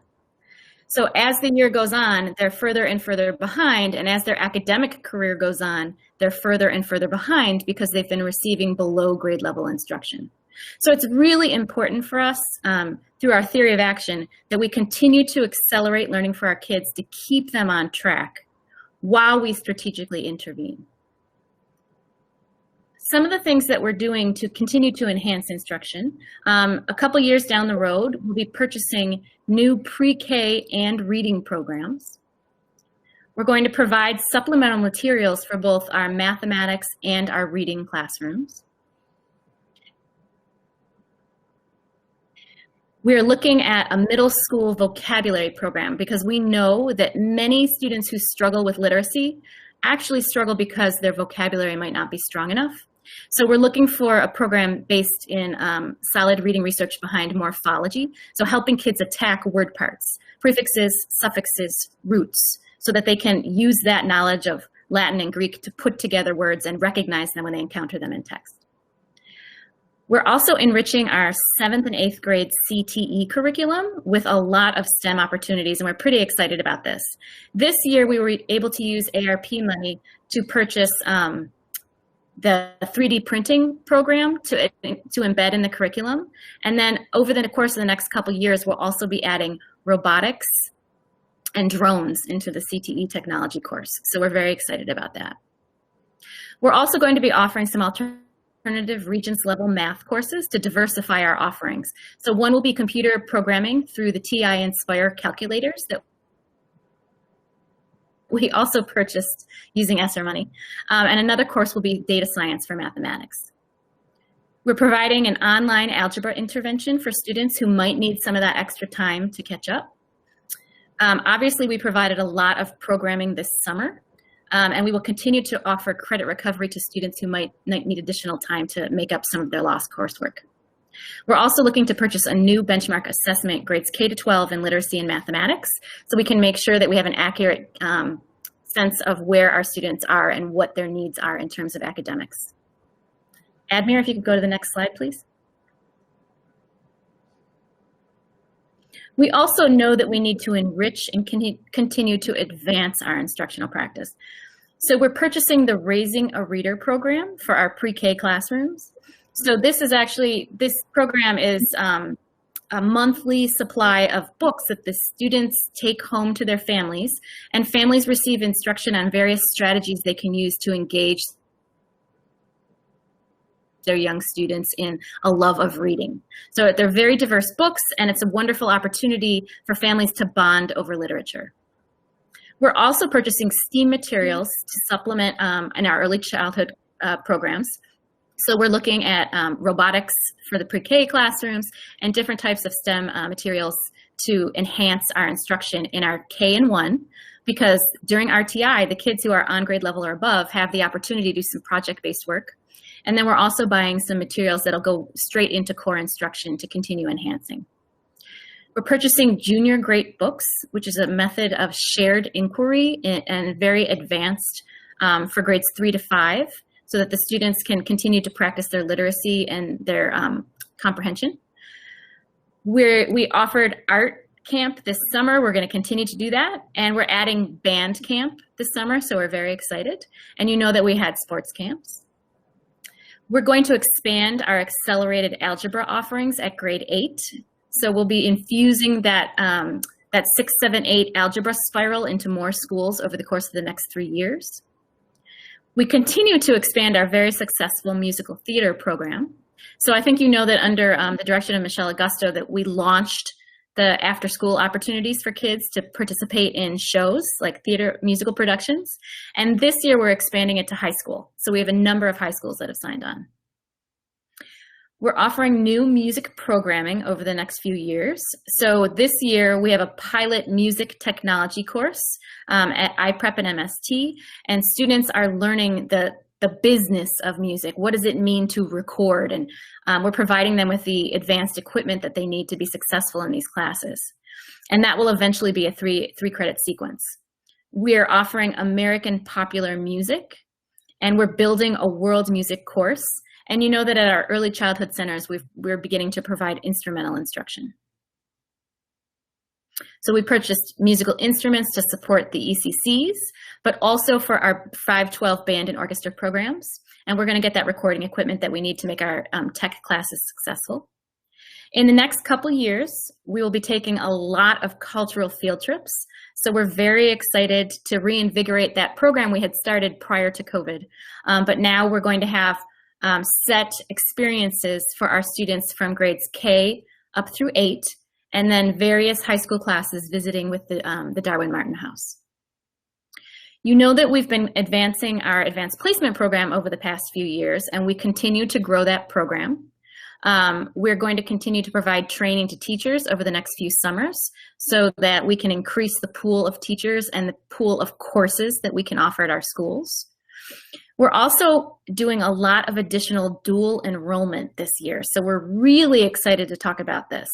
We're partnering with ECC. We have been offering ECC courses through our CTE curricula, but now we're also going to be offering African American literature and African American history.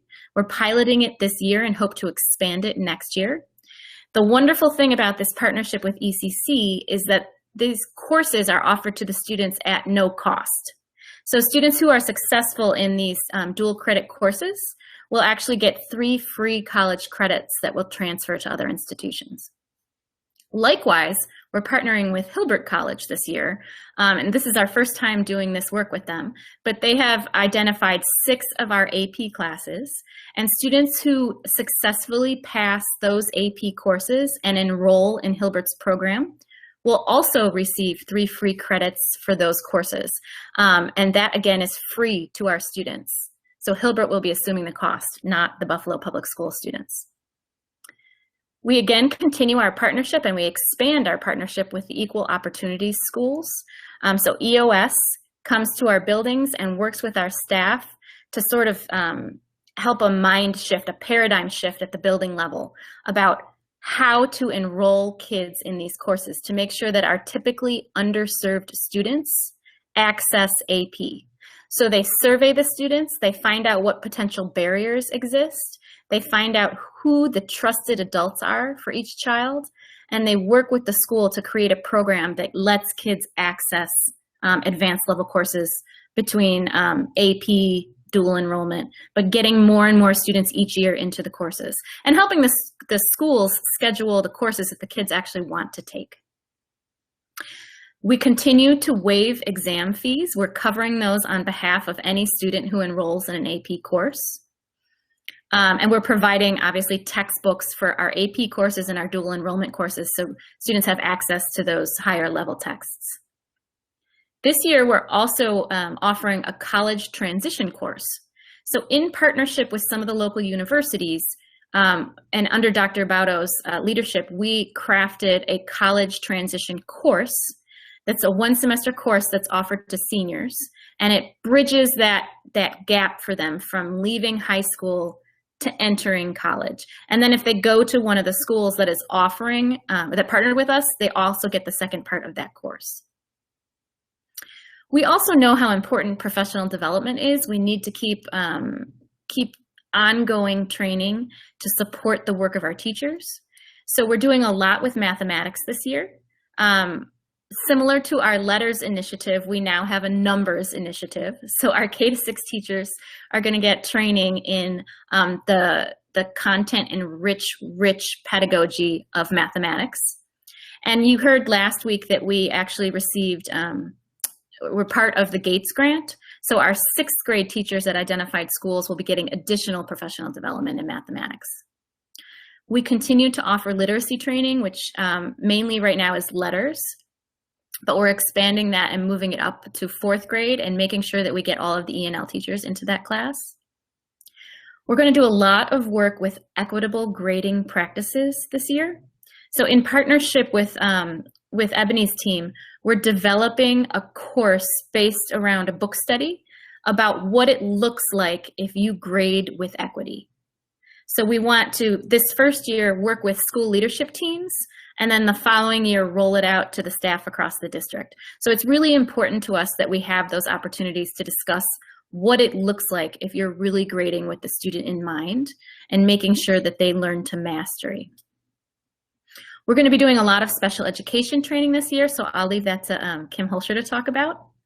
And I think I mentioned that we're going to continue doing advanced placement training so we can bolster that course offering.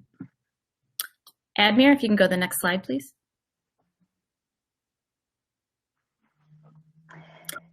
So we have many high impact strategies for special education that we're very excited to implement this year. Several of our students, and the lion's share of our students in special ed, may suffer some challenges with reading and writing and spelling. So we are training the reading support teachers in the district, the reading coaches, our special ed coaches, and our special ed teachers on Orton Gillingham, which is a more explicit, direct explicit literacy intervention that we will be able to use with our students to address those reading needs.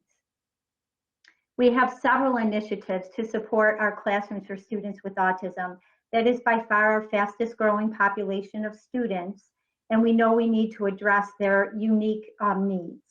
So we are bringing in Damon College to support us with applied behavioral analysis. They will work directly in our classrooms with students who are have more challenging behaviors and needs in grades pre-K to 12. They will actually go in the classrooms and provide coaching to the teachers. They will help with interventions and will also assist with professional development. We'll actually have a professional development library from them that our teachers can access. We are also partnering with Canisius College. They have a program called School Maps. They will work with our teachers in grades K to 8 classrooms with students who are higher functioning on the autism spectrum. They will address the very unique cognitive and social skills behavioral needs of that population of students. We will also be putting behavioral specialists in our classrooms. To begin with, we are looking to have them address the needs of our students in our 811 classes. Students in those classrooms have behavior that significantly interferes with their learning, but have so much potential. And we know that if we can provide the interventions that address those behavioral challenges that students have, then those students have every opportunity, will have every opportunity to achieve academically. We are also going to put calming corners and sensory kits in our special classes, our classes for students with autism, as well as our 611s, 811s, 12s, and 15s. That will allow students who may need a little bit of time away, something to self-regulate, help them calm down and get their behaviors under control. We will have all the resources in the classroom to help them with that. We are also partnering with Dr. Tanja Williams' office to screen students for behavioral disorders so that we can address those early on and make sure that we are catching it before it really starts to interfere with the student's learning. We are putting into place a new curriculum for our social workers to deliver when they are doing IEP counseling. So many of our students with disabilities have IEP or counseling on their IEPs, and we want to make sure that we have a curriculum that will address all of their needs. We are hiring additional social workers. Again, knowing that there are many needs with our students right now, we're seeing it more than ever with the effects of COVID. So there will be an increase in the number of social workers to work directly with students, but to also help with that counseling that students need.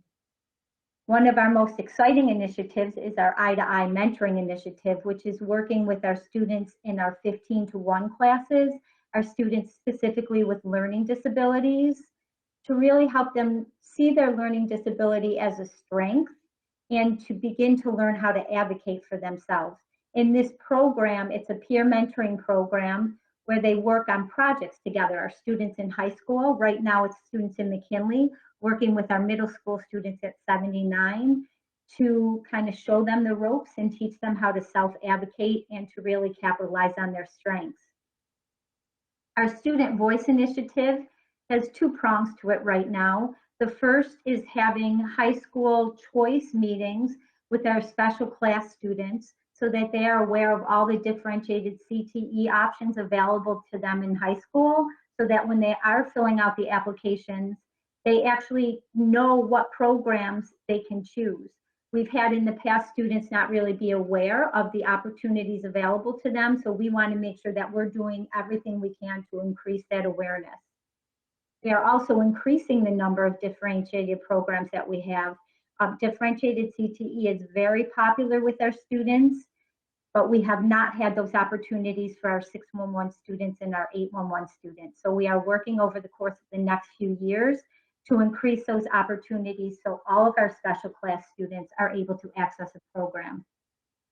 And finally, as a large part of transition for students with disabilities in grades 7 to 12, we prepare them for post-secondary outcomes. So we would like to purchase a curriculum, and we're in the process right now of identifying exactly what that will be. There's several good ones out there, and that will really help students with those self-advocacy skills, self-determination skills, will help them determine what their strengths are and what fields they may want to go into post-secondary. So we're very excited about all of these and know that this will help our students realize their potential.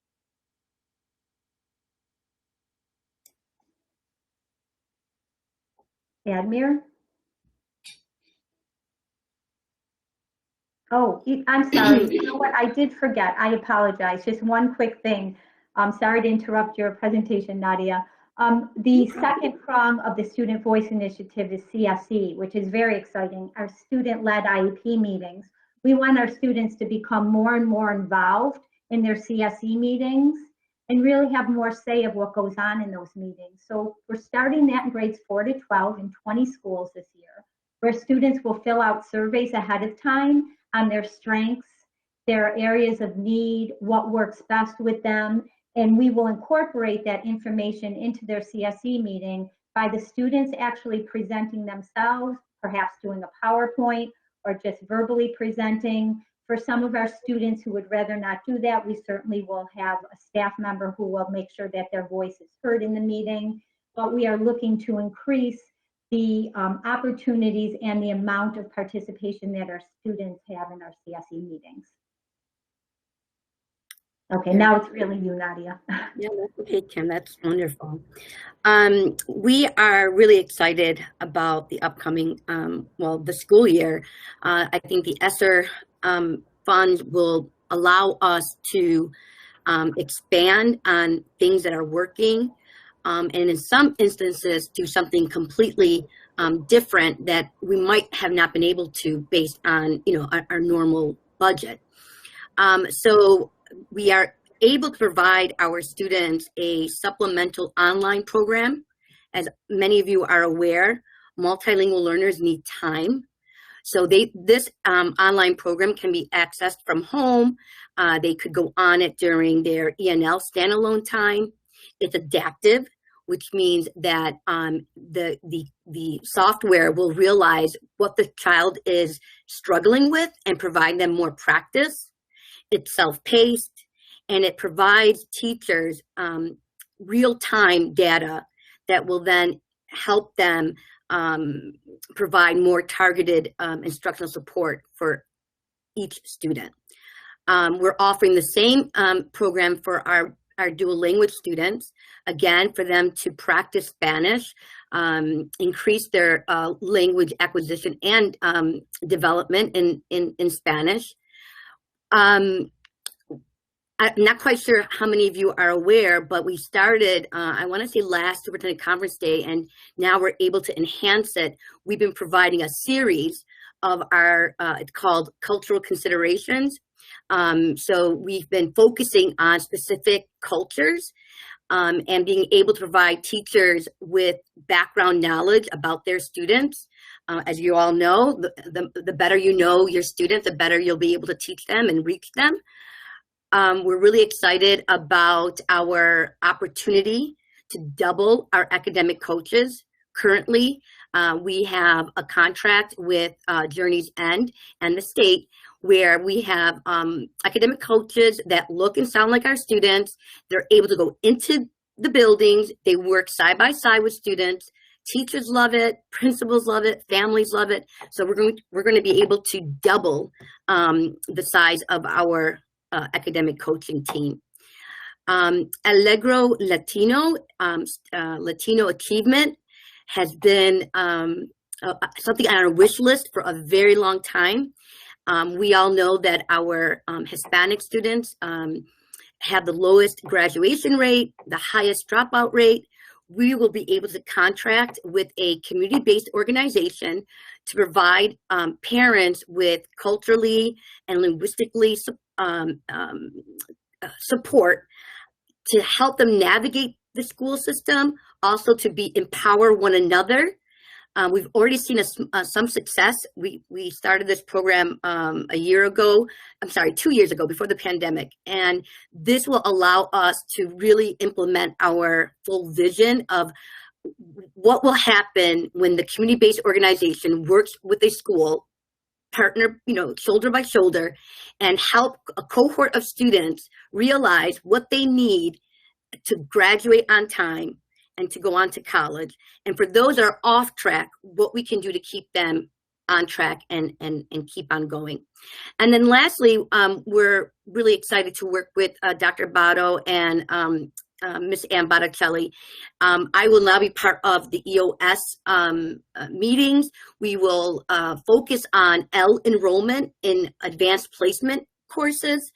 And my team, and with our funding, we'd be able to provide them additional support. So after school support, Saturday support, because we want them to feel confident and have the skills that they need to complete the AP course, but more importantly, pass the AP courses. Thank you, Admir. So colleagues, board colleagues, this gives you, I believe, an excellent sampling of what we're working on in the Division of Curriculum Assessment and Instruction. And if you have questions or comments at this point, certainly we will be happy to hear them. These next divisions, I will say, only have 2 pages. They only have 2 pages each. So we can stop now for comments and questions, or we can proceed and then, of course, take a robust discussion at the end. What is your pleasure, Dr. Kathy Evans and board members? I don't see any hands so far, so it looks like we can move on. Oh, here's one. And Dr. Ann Rivera has a question. Ann? Okay. My computer's a little slow right now. Mostly, I just wanted to commend all of these, a lot of these changes, particularly grading equity, the transitional curriculum, arts and music, dual enrollment, Orton Gillingham, behavioral specialists, transition. There's so much here that I think is really going to benefit our students. The Logro, Latino, these are all wonderful things. And I think it's going to really impact our student population and also impact our families. I just have 3 questions, very brief ones that don't need to be answered now. One is about middle school access to transitional curriculums. In other words, students start thinking about college as early as middle school, and when they're able to have access to some of that planning, it kind of pushes them along through some of those hard parts in middle school and then through high school. And it would just be, I'd be interested if there's any interest in moving forward with that after getting through the piece that you're implementing now. And also for our students with special needs and our families, for students, particularly students with high functioning autism, if there's any interest in exploring home max, which is a part of Dr. Tormier's work that we had approved as a part of supporting our individuals with high functioning autism. I believe the curriculum is free and it can help with behavioral interventions for parents at home. It might be a useful thing for our parents who often feel very isolated and not as supported by, not necessarily by BPS, but just in the community at large. So, and Dr. Rivera, we always appreciate your comments and your expertise in this area. I think what I'd like to do is let those, certainly Ann and Kim, if you want to respond, do so if you captured that. But I think they stand, Dr. Rivera's comments stand as commentary, more than a question and answer kind of thing. We'll certainly do it. Colleagues, I would like to interject just one thing, and I don't want to get off because it's not time, and I don't want to certainly jinx it, but about 3 minutes ago, Cheryl Kennedy just texted me and said that buses are clear.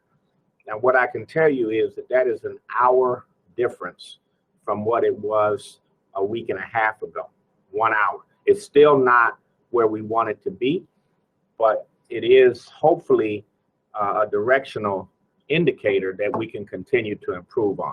And I know when we do get these other strategies implemented that we're working on as we speak, that will continue to improve.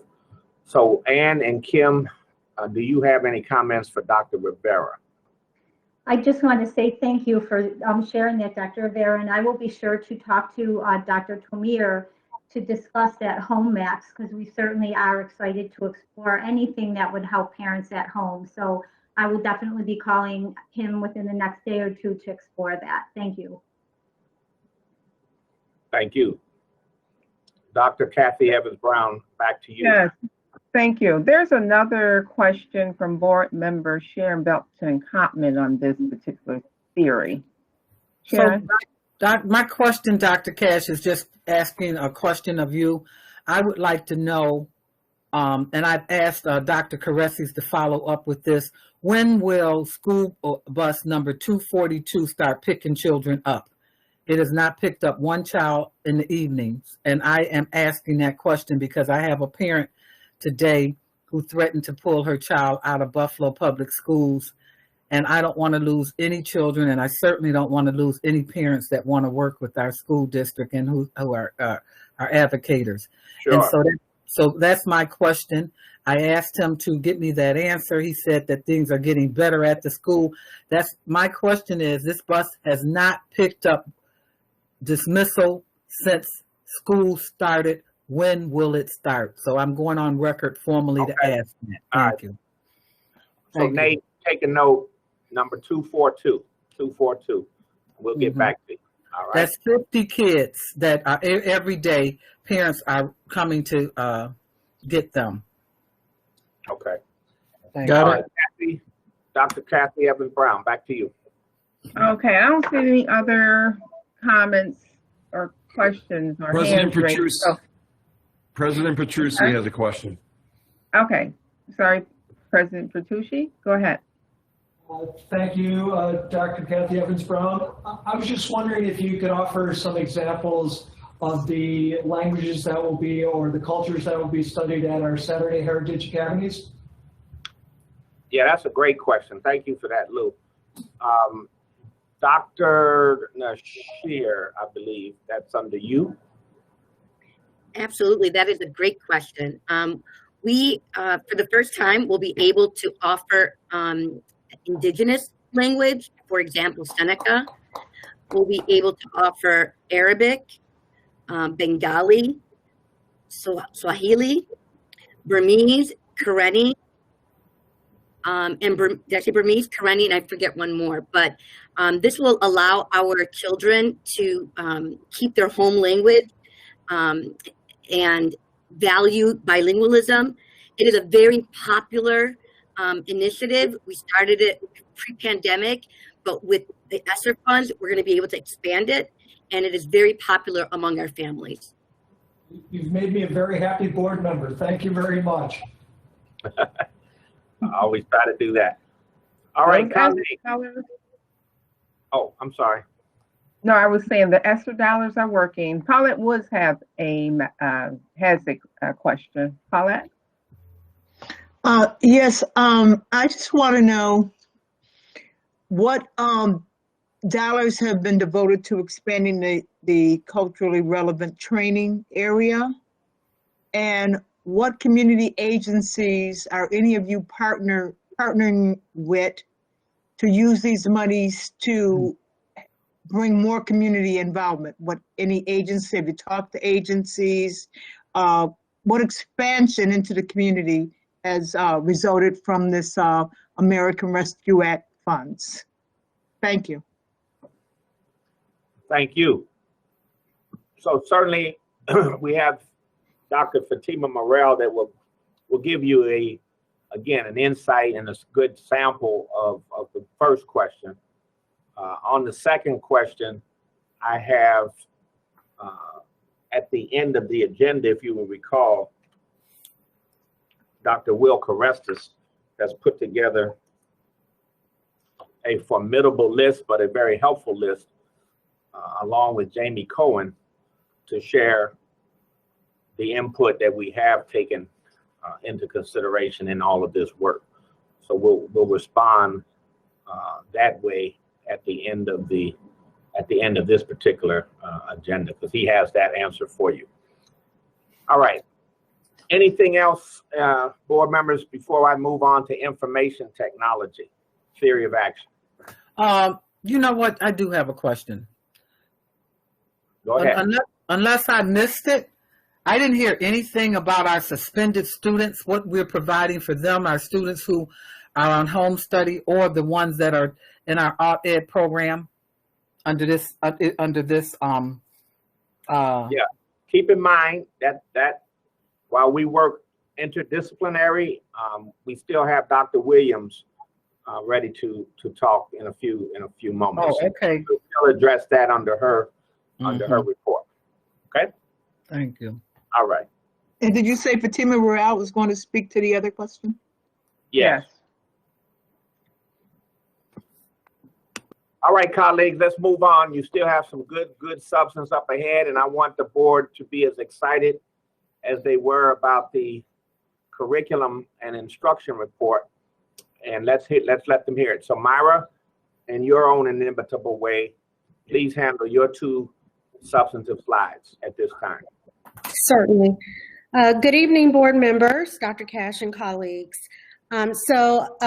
I will present the information technology theory of action, which basically states if we substantially improve and enhance technology equipment and support for instruction and operations by offering best-in-class solutions that promote visibility and empower leaders with tools to support student engagement, learning, and safety, and by supporting enterprise modernization for finance and human resources, and by establishing a secure, robust, and optimally performing technology infrastructure, then the Buffalo Public Schools will realize a strong, best-in-class technology foundation to support a culture of continued improvement and innovation. So essentially, this theory of action conveys that we believe if staff and students have current computer technology, student performance and operational efficiencies will improve. Further, we believe tools that deliver real-time evidence about application utilization, student engagement, and the cost and return on investment of those instructional applications, we can help determine the effectiveness of the software that supports student engagement.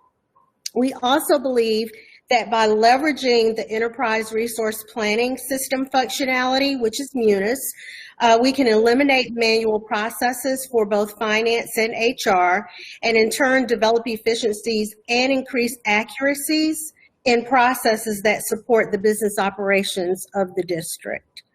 And last but certainly not least, we believe that a network and data center that performs optimally will enhance reliability, improve response times, and improve the end user experience for those who use those interactive applications and databases. So with obviously high impact strategies to accomplish those goals, we believe that the Buffalo Public Schools technology environment will be best in class and positioned for continued improvement and innovation. Next slide, Admir. So I want to start by saying that this slide does not at all represent all of the work that we have envisioned and we actually currently have in progress to support the theory of action. Here we have selected some high key impact strategies to share.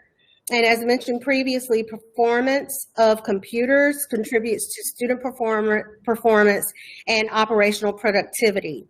So one of our strategies is to provide access to up-to-date computer devices for staff and students. We also want to be sure that teachers and students have access to innovative instructional technology tools and applications.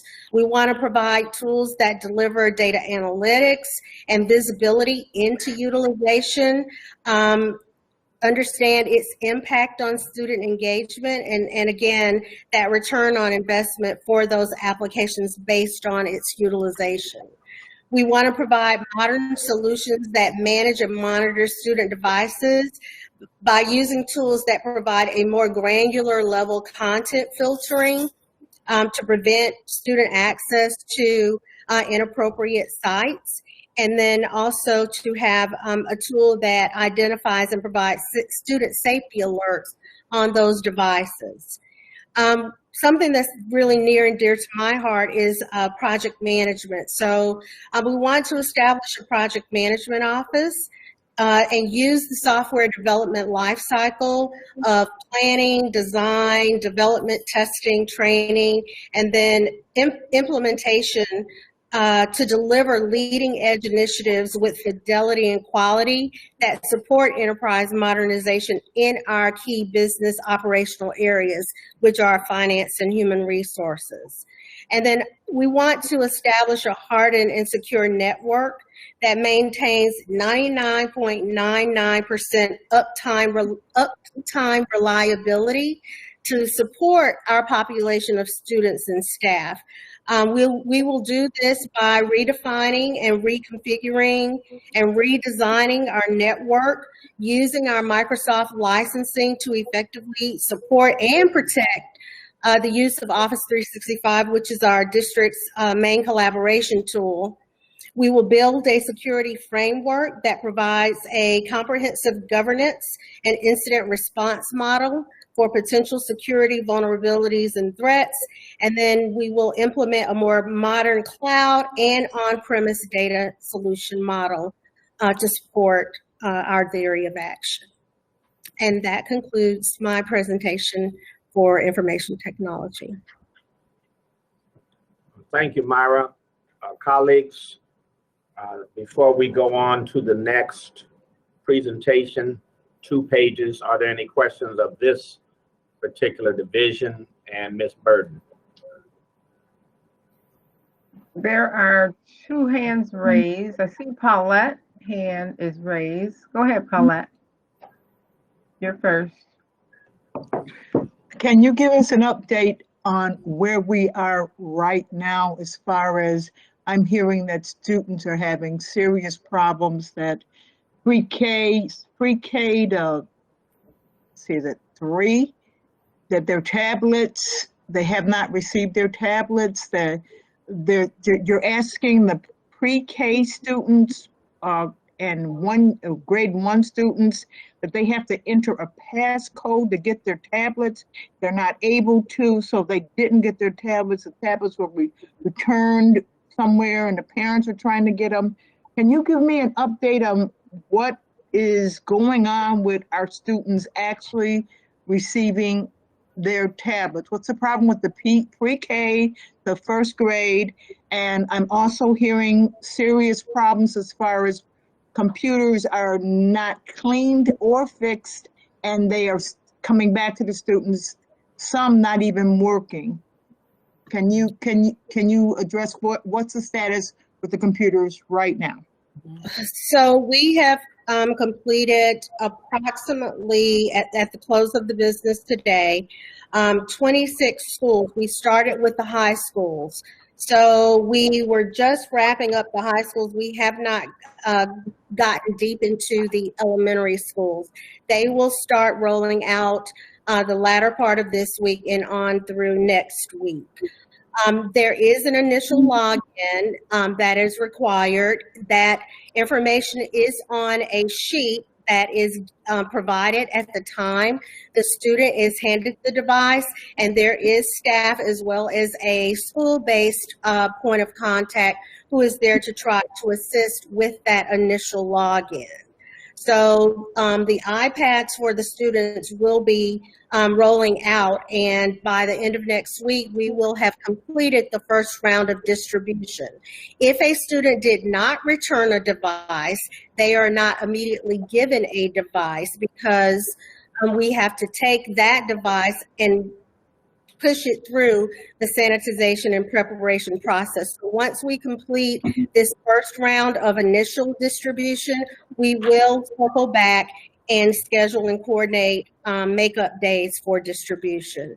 As for the cleanliness of the devices, there were a lot of devices that came through or we had in the center this summer. We made every attempt and we're confident that we had gotten through cleaning all of the devices and with the help of our summer technology leadership program participants. With the number of devices that were in that building and everyone that we had to touch, margin of error and just, human nature, some of them probably got missed or kind of meshed in with ones that were already cleansed and had gone through the process. So to remedy that, we have provided wipes to all of the distribution teams, and they will be cleaning the devices, whether they've already been cleaned or not, but those devices will be wiped down again before they are given to the student. Thank you for that. So students who have problems with devices that they received that are not working, that are not clean, that they have problems, they need to return them back to you because it was, as you say, it's human error. They were missed or whatever. So who do they give them back to get it done right? And the pre-Ks are supposed to have a piece of paper, and they ask their teacher, I guess, to help them log on so that they can get the tablets. At the time they are given the device, they are supposed to log in at the point that they were given the device, and their login information is on our records and in our paper that shows that student is cleared to get a device. So we're keeping an inventory of everybody who has returned a device, and that produces a piece of paper so that our distribution teams know that that student should be getting a device, and their login information is also on that piece of paper. So at the time they are given a device, they are to be asked to log in at the distribution site.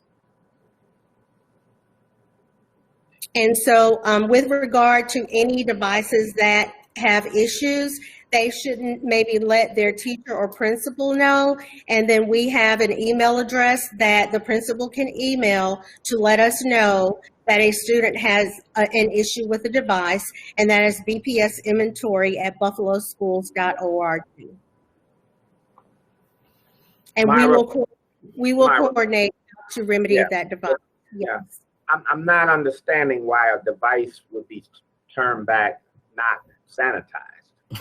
That's part of what I heard Ms. Wood say. No, right. They were all sanitized, at least according to the process that we had put in place. But we are finding that some, still do have some level of debris on them. And in order to remedy that, we have, distributed wipes to all of the teams to double clean those. But you had indicated before that it wasn't just a matter of wiping them down. There was some kind of, it's almost like you baked them, you put them through a much more rigorous process. Yeah, and we did. We did do that for all of them. We absolutely did do that for all of them. So then what happened that they would be going back to anyone and already have debris on them or anything else? Well, the baking is not going to get rid of the surface debris. That's not what that was for. No, it's a both and. You bake it, you scrape it, you paint it, you clean it, you do all of it, so that they get back sanitized to the very highest standard. I don't understand this complaint from some that are saying they don't have a sanitized computer. That was the whole purpose of doing it. And to my knowledge, we did that or made every attempt to do that for everyone.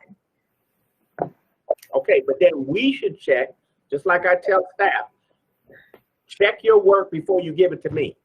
Because I don't want to correct your work.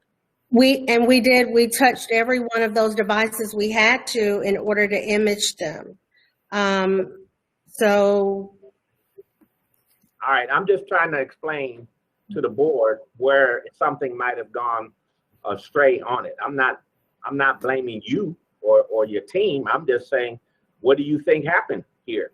Well, I mean, there were over 10,000 iPads and over 9,000 laptops, so nearly 20,000 devices in that one center that our tech team, our third-party vendor, as well as our Student Technology Leadership Program participants tried to take through a cleansing and sanitization process.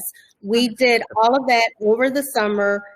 for probably about 3 months. But with the number of devices that came through that center and all of the busyness, just natural human error, maybe some got missed and maybe some got pushed in through and just got overlooked. I'm saying to you, because it's not all done yet. We're just starting the rollout process. We're just starting that. So I want to correct now whatever it is so that all of the ones going forward now, they're going to be clean. See, this isn't they're all back out and now we're finding a few that weren't clean. I understand that. We bring them back, we clean them. But we're just rolling them out. So what are we going to do to ensure that they are clean? And we got enough people to do that. So, as I mentioned earlier, we are providing the wipes for the distribution teams, and they will be wiping them down before they hand them to the student. Those devices are packed up in cardboard boxes and delivered almost a week in advance of their distribution date to the schools in order to make sure the devices don't get disturbed before we can actually hand them out to the student. They're sealed. So from the point that they're packed up, which at this point, most of them are probably packed up and ready to go, or they've already been delivered to the schools, they're sealed. So we don't touch them again until they come out of that sealed cardboard box and they're ready to be distributed to the student. So in order to do just an extra quality assurance check as it relates to cleanliness, we've provided tubs of wipes to all of the distribution teams to wipe the computer down again before it is given to the student.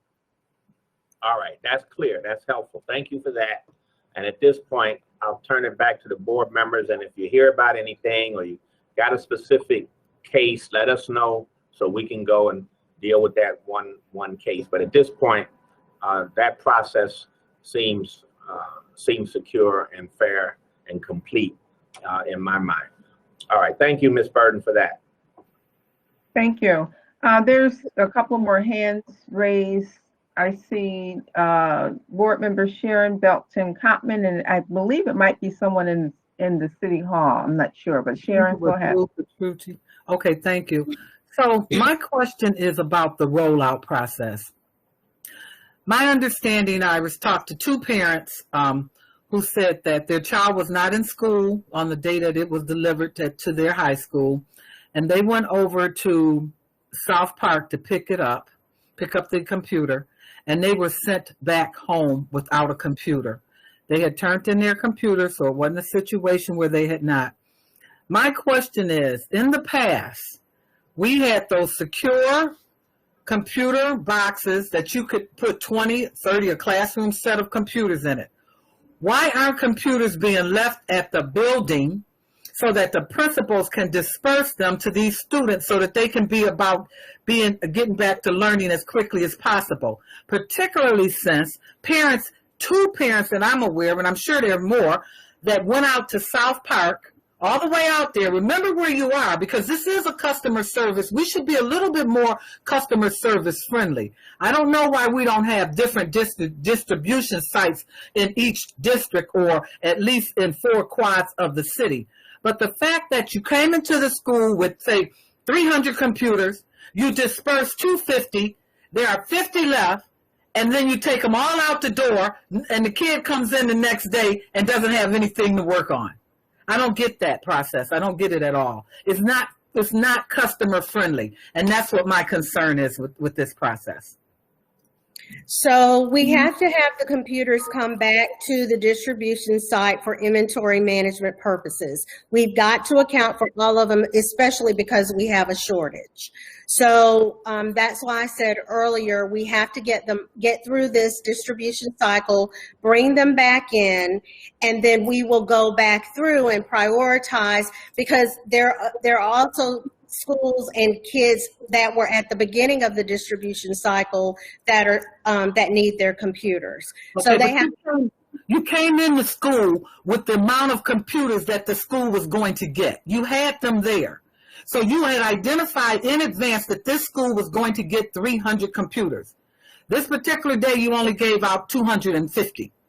Okay, and then still the computers for the 50 kids was not left in the building. We've always had a mechanism in place that that staff could be held accountable, principals could be held accountable for these computers. Why is it that we are not customer friendly? It's one thing for us to send people all the way to South Buffalo. It's a whole nother thing for a parent to take off from work, be late to getting to work, to run over there to get her kid's computer so her kid can start working that day. We know our children are already behind the gun. There's a problem with that for me. I'm sorry. I have to voice it, Dr. Cash. I'm sorry if I'm being critical. I'm sorry. No, it's fine. We're big boys and girls. Just, you know, as long as we're doing it, you know, not to blame anybody. We're just trying to correct the situation. So we talked about it being an inventory issue. I think it is a good point about why principals couldn't pick up the slack on the inventory issue and just be able to say, I've got these 50 that still haven't been picked up, and I'll keep you posted between the ASL and the principal. We keep the IT informed on how the remaining get dispersed, the remaining 50. And do it school by school. I don't know. I don't want to get down in the operational weeds of it, but that does seem, if it's true. If it's not true, then we can address that. But I fully understand the concern, and I actually spoke with the team about it today to try to figure out a way to expedite getting the devices to the kids. But one of the biggest problems is being able to track what student has what device. And there is a scanning process that happens or needs to happen in order to tie that specific device back to the student. And if that process is not followed with fidelity, we're not going to be able to understand who has what device, or if a child has a device.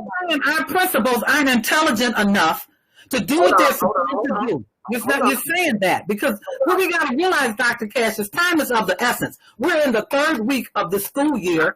Okay, we're just giving computers out. These kids are already not coming to school. Let's face it, we got problems with attendance right about now. And then parents are getting frustrated. Personally, I've never taken so many calls in my history on this board as I've taken this month. And that's the truth. I've taken calls every single day, 2, 3, 4, 5 calls. Okay.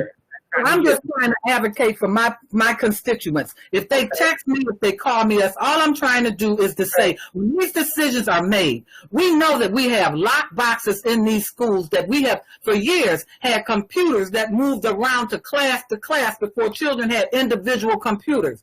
And we had no problem with them disappearing then. Okay, so there ought to be a mechanism in place that we can do it. This is 2021, a computer age. And I can use my cell phone and scan and buy anything I want in America right now. Well, All right, let's wrap this part up. We understand the concern. Do you have any other thing to add to it, Ms. Burton, so we can close this part and go to other questions?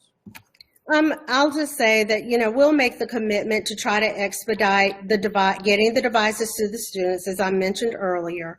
And, but we do have an inventory shortage, and we're trying to manage to the quantity of devices that we have. Correct. That's right. All right. So that's the So two are you sides saying of that your staff is going to start? Are you saying your staff is going to be more mobile now? That parents are not going to have to run all the way out to South Park to get their kids' computers? And what's the expectation? We talk a lot about things today, but I didn't see any expectations. Is it realistic to expect that if a kid misses the rollout, that within a week they will get their computer?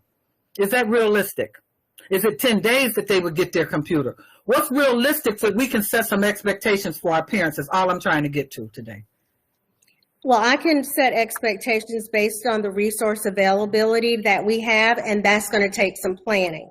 Resources are constrained with regard to trying to get over 20,000 devices distributed to students in a record amount of time. And we have all of the resources fully allocated to get the devices distributed on a school-by-school location basis. And that's what we're in the middle of doing now. The board supported that initiative by giving us a third-party vendor to help us with that, and they are fully saturated doing that. As those resources become available, we can try to expedite and turn the devices around. I can set expectations based on resource availability, which is let me ask something, because we seem to be stuck on this. Just a question, Myra. It's not a question. Just like we go to vote, right? We go to vote, and then still go by manual. They ask me what my name is. I show them my driver's license, and they check me off. They cross my name as I've come in to vote. So another Kreiner Cash can't go in and say I'm Kreiner Cash because they've already checked my name. Why wouldn't there be a sheet, just a simple sheet that a principal could have that says, these are the remaining 50 students who did not pick up a computer today. As principal, I will check their name, give them a computer, give them whatever code number assigned that you want me to assign them with, and cross their name off so you know that John got computer number 267. I don't know. I'm just trying to understand, because the problem I do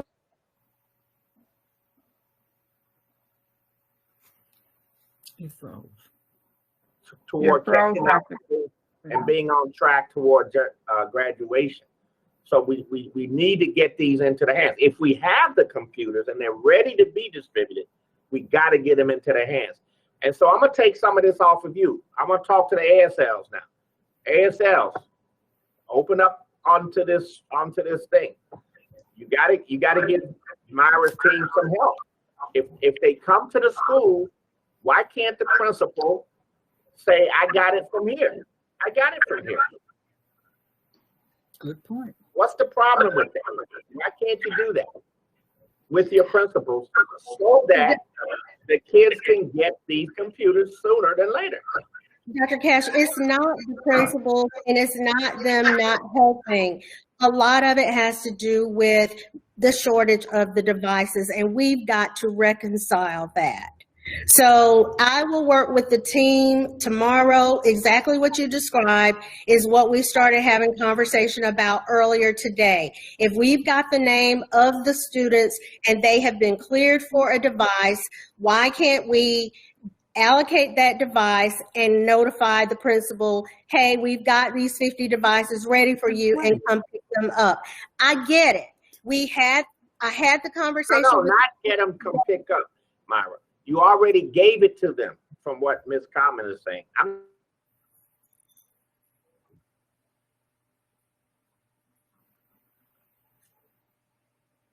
You're frozen. What is it, Mike Morris? Let's say Mike Morris got 300 computers because his seniors needed them, and we're giving them out senior by senior, school by school. Mike got 300 computers. 250 the kids, came and got them. One kid didn't get there in time or didn't get there to the next day, and now the computers are back at 28. What I'm saying is, why wouldn't Mike be able to have the 50 and then be able to go ahead and distribute them as the kids come in to school the next day, instead of waiting? And I don't know. I'm just talking here so I can seal this off, because it seems like a reasonable conversation. We're not fussing. We're not arguing. We're trying to help solve a problem. But every day matters. Every day matters with our kids. It absolutely matters. And that's why I started with the older kids, because they're more independent and they can get going on their coursework and their catch-up work and all the things they need to do to graduate. Can we huddle about this and solve this? David, Toya, work together. All right. Absolutely. All right. All right. Thank you. There's another question. Board Member Scott. Thank you, Dr. Evans-Brown. So on this issue, I've been hearing that some of the devices, and Ms. Woods also mentioned this, that have been delivered to the schools are not operational, several of them. So if a student got a device that was assigned to them and it's not operational, it was taken back, and now there's no remedy. This is my personal preference, I have no problem with my third grader being delayed in getting a device. But when I'm getting emails from high school parents with kids that are in AP courses, they need these devices. Their classmates may have access to the device, but because the device that was assigned to them was not operational. So there is another challenge that needs to be remedied. And do we have a remedy for that? What are we communicating to parents whose child comes home and says, they gave me a device, but it wasn't working, and they took it back, and now I don't have a device? I think it's still the same issue with trying to reconcile and make sure that we have enough devices in-house to support the exchange. So while we try to work out this issue as it relates to kids that are absent, we will also try to remedy those kids that don't have a device that's working. Thank you.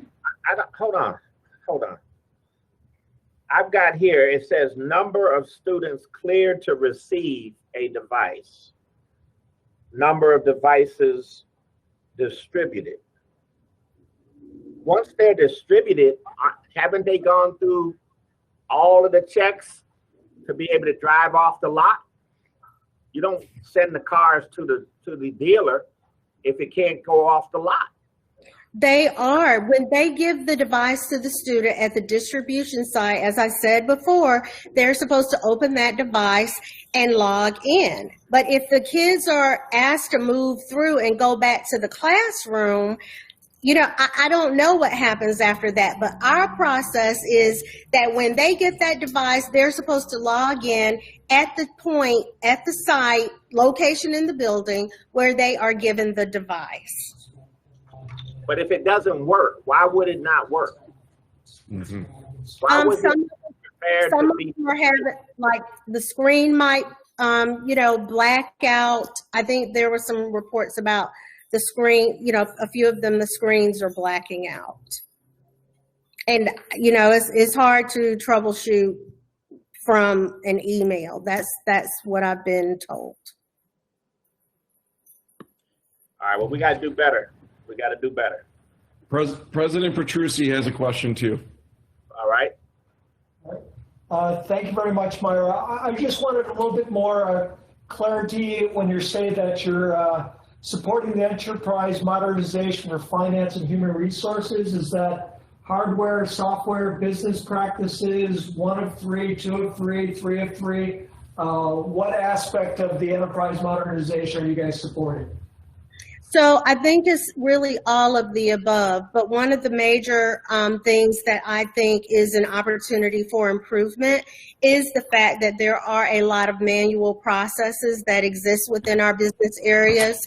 Leveraging the development of forms versus leveraging the functionality of a system. So quite frequently, we get a request to develop a form versus exploring if the functionality already exists in the application. And then how do we understand how that particular functionality works and how it can support that business requirement, and then use the system that already has interoperability built in to try to eliminate the development or creation of a form that has to constantly be maintained, or supporting a manual or paper process where there's always a higher increase or risk or probability, if you will, for user error. So I think in doing that, you're also going to redefine the business process itself and, streamline that so that you can reduce the time it takes to get from input to output of whatever that process might be. So I think it's all of the above. Thank you, Myra. You're welcome. Any other questions, board members, on IT for Myra? Okay, Paulette Woods, she raised her hand again. Come on, Paulette, you're on. No, I just have a quick question for Myra. When this modernization, I know the computers have crashed and everything, and you're trying to get this fixed, but do you have any idea at what point we will be able just to press a button or generate a report on MBE dollars going out the door, so I can refute whether the Buffalo Public Schools is only giving 1% of its contracts to MBEs? I'm trying to be able to get that kind of information and report on a quarterly basis as per the policy the board put out. And I understand everything's crashed, but any kind of timeline on when we might be able to get something? So, yeah, but I don't know if that's Myra's. I don't know if that's Myra's area. It's a software issue. I mean, I'm coming from a county with a $1.4 billion budget. When I ask for an EEO report, I get name, product, dollars. I guess at some point we were getting close to being able to give this kind of information to the board, but now we don't have it, and it's like 3 years and I'm on step one. We do have it. Myra, I've been asking for it. I'll amplify or add on whatever you're gonna say. Go ahead and say what you're gonna say. So I was going to say that the cyber attack really at this point doesn't have any impact to what Ms. Woods is asking for, because Munis is up and running. What I believe needs to happen, and I don't know if it actually is in the system, is if a vendor is defined as a MWBE, there should be some kind of label or indicator that suggests or identifies that particular vendor as an MWBE vendor. And then if we are utilizing that vendor, then we should be able to create and or generate a report that gives, the amount of how much a purchase order is and how much, we've liquidated against that purchase order to pay that vendor. So I think that there is, an opportunity to do that. It would require me to converse with Jeff and Rick Fanton to understand where they are in the whole MWBE development process, and do they have, a database or bank of identified MWBE vendors? Are they able to be indicated in such a way in Munis, that they are that? And then how do we build a report? Most ERP systems do support MWBE processes. Yeah, I think we can get that information. For it, yeah. We'll get that for you. Colleagues, all right, we're only halfway through, not even. So we got to keep going. Kathy Evans Brown. Yes, let's move on. Dr. Cash, and I don't see any more hands, so we can move on to the next presentation. All right, remember, we're on the theory of action piece, colleagues. And then the strategies that support that. Okay, next is the Office of School Leadership. And Mayor, if you could prepare that, Office of School Leadership, Theory of Action. And Toya Wilson, Arlene Jasanowski will present. Thank you. Admir, if you could just go to the next slide, please. Next slide. There you go. Thank you. Thank you. All right. Good evening, board members, Dr. Cash, and my colleagues. In the Office of School Leadership, we developed our theory of action around the following areas: support students academically, building school leadership, and identifying innovative strategies grounded in instructional reform. So our theory of action is, if we address the learning needs of students K to 12 by expanding our academic offerings and providing targeted data-based supports to schools and students. By strategically identifying and supporting students' academic needs, and by providing robust leadership development experiences to support great teachers and leaders and by increasing innovative strategies grounded in instructional reform and higher standards to support learning acceleration, and by providing equitable allocation to schools based on what students need to excel. Then we will improve student achievement and increase important measurable student outcomes across all BPS schools. Admir, if you can go to the next slide. My colleague, Associate Toya Wilson, will explain our high impact strategies to achieve our theory of action. Good evening, board members, Dr. Cash, colleagues. The Office of School Leadership collaborates across all of the divisions to implement all of the theories of actions. So you will see many of the components that are essential to our work in the Office of School Leadership implemented and talked about throughout the other departments. We are excited today to share with you a few highlights of the high-level strategies that are specific to the Office of School Leadership. In the Office of School Leadership, we plan to build leadership capacity, and this will come in the form of professional learning communities that would be teacher leaders, school leaders, and district leaders, learning side by side using school data and district data to identify national PD and best practice.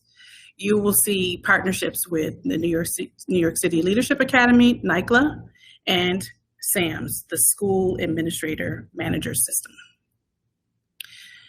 We are extremely excited to announce the increase of the innovative high school offerings by opening the Young Women's Leadership School of Buffalo. This program is exciting because it will attract families and compete with charters. We are going to bring those students back and provide a unique environment for the young girls of Buffalo. This school is projected to be a 5 through 12 school. When it is fully grown out, it will be about 400 students. It's projected to open in the year of 2022. We are also looking to offer a comprehensive and fully integrated STEAM program that will be developed at 2 elementary schools over the 3 years. And this is coupled with the work that Ms. Botticelli rolled out with her department. This will provide students with a strong foundation in STEAM through the 8th grade. The College Bound Initiative is another initiative that we are extremely proud of and excited about. This initiative provides 2 levels of service to the Buffalo Public Schools to continue to foster the college-going environment. The 2 levels include a district capacity building level, which over 4 years will be rolled out and will impact grades 6 through 12. So there's a focus on creating a college-going culture starting in grade 6. And I know Dr. Rivera, you asked about that, so I was excited to unveil that tonight. We also have the school level. This idea comes with 2 lab schools that will be used to help implementation across the district. Over 4 years, there will be an increase to 6 schools of the College Bound Initiative. And these schools will continue to support other schools growing in that area of creating that college-going culture. We want to continue to engage our students all throughout the school year. We have come up with the idea of vacation school academic intervention services. So this will roll out during the weeks that we have breaks. So it would be the winter break, the February break, and our spring break. We want to engage our students who still many times want to come to school and continue learning. And so at the elementary level, what that will look like is a focus on literacy and numeracy. This will support performance in grades 3 through 8 on the New York State assessment, as well as academic achievement overall. And at the high school, there will be a focus around credit recovery and helping students make up work for an on-time graduation. We are excited about these opportunities. Again, these are just a few. We do have a number of different initiatives that we are working to implement in the Office of School Leadership. Again, this is just a sampling, but some of the more ones that we're really excited about and we think will make a big difference for our kids. Any questions on the Office of School Leadership Theory of Action and Strategic Investments? If not, I do see one hand, Board Member Sharon Cotman. But before I say that, you talk, Sharon, I just want to say I am so excited about this initiative. Kudos to Buffalo Public School System. Okay, go ahead, Sharon. Thank you, Dr. Kathy Evans-Brown. So I'm curious to know, and I always think about this when Roswell and all of that medical center is downtown. What are we doing to prepare our children for those jobs, okay, in the future? And I see we're doing a lot with STEAM. I don't see the same initiative being done with STEM, okay? And I'm curious to know, with this windfall that we received, if there is the desire or the understanding that we need to be preparing our children to take these jobs downtown, because there are not many of us in those jobs if you ever visit those centers. And so when I see that you're talking about 2 elementary schools, only 2 providing STEAM in there, and I don't see anything associated with STEM, I'm getting concerned that we're missing an opportunity to provide our children, prepare our children for the future, with only 2 schools over a 3-year period. It just doesn't seem that it's vigorous enough for me, and I'm trying to get the understanding of why so little of our schools are being targeted for this. Well, that's not accurate, but I hear what your concern might be. We have talked about it. We have feeder patterns now that are going to be STEM focused schools. So, and if you can talk a little bit about that, that would be helpful. And also, you know, that's already been bid out, and it's going to be very exciting. Talk about the how we'll bring in even in year 3 something with robotics. You talk about the younger kids, goes all the way down to kindergarten. Just talk more about that. So we've been using STEAM and STEM interchangeably. I'm sorry, can you hear me? Yes, now we can. Yeah. Okay. We've been using STEAM and STEM interchangeably. So when I reference STEM and she's talking about STEAM, we really are speaking to the same thing. Okay. So in our classrooms, we're purchasing. Say it again. We didn't hear you. What grades? So K and 1, we've been purchasing robotics kits. And we're going to continue to increase that by doing drones and other types of things at the lower grades. We're doing an animation. We're doing an animation program, a Lego program. Those are for K and 1. And then we're incorporating more STEM activities as we go up through the grades. And then I think I talked about 7th and 8th grade, where we're completely revamping the tech course and using drones, robotics, and 3D printing. And then Rob will be working to expand the differentiated CTE programs at the high school level in partnership with special ed. And we're going to continue to enhance our CTE programs across the district. Okay, great. So that means that all the parents who are listening from people who ran to charter schools can come back home now, because they offer nothing that we don't have. Yay. Absolutely. We have more than them at this point. Thank you. Yeah. Right. And we'll talk more about that. I'll have Ann put together a little email that describes that a little bit more in depth for you. It's really exciting. Thank you. Thank you. I appreciate that. I really do. I do. I believe you do. Thank you, Ms. Cobb. Kathy. Hey, I don't see any more hands on this particular theory. You can move on. Okay. Dr. Williams, Student Support Services. All right. Admir, if you could advance the slide, please.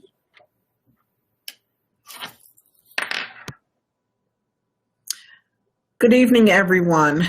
The theory of action for the Office of Student Support Services is as follows. If we strategically improve wellness measures socially, emotionally, mentally, and physically, especially during this time when we are experiencing an unprecedented global health pandemic, and we enhance tiered levels of support designed to meet the health and wellness needs of all students, and move past a review of symptoms to understand root causes in order to apply evidence-based remedies, and establish authentic customer-based coordinated systems of support rather than fragmented services, then we improve graduation rates, academic achievement, and social emotional wellness outcomes for all students, and we also set up students for post-secondary success. That's the theory of action for the Office of Student Support Services. Admir, please advance. Now you'll notice that our template looks a little different because we're Student Support Services. And Student Support Services, we really believe that it takes a village in order for us to ensure the success of our students and our families. So on this graphic that you see, you'll see in the center under BPS, Student Supports, you'll see Dr. Kreiner Cash's name, our superintendent. And there's an arrow pointing to a quote that he shared. He didn't know I would pick it up, but he shared a quote in one of our cabinet meetings that said, priority number one is to keep everyone safe.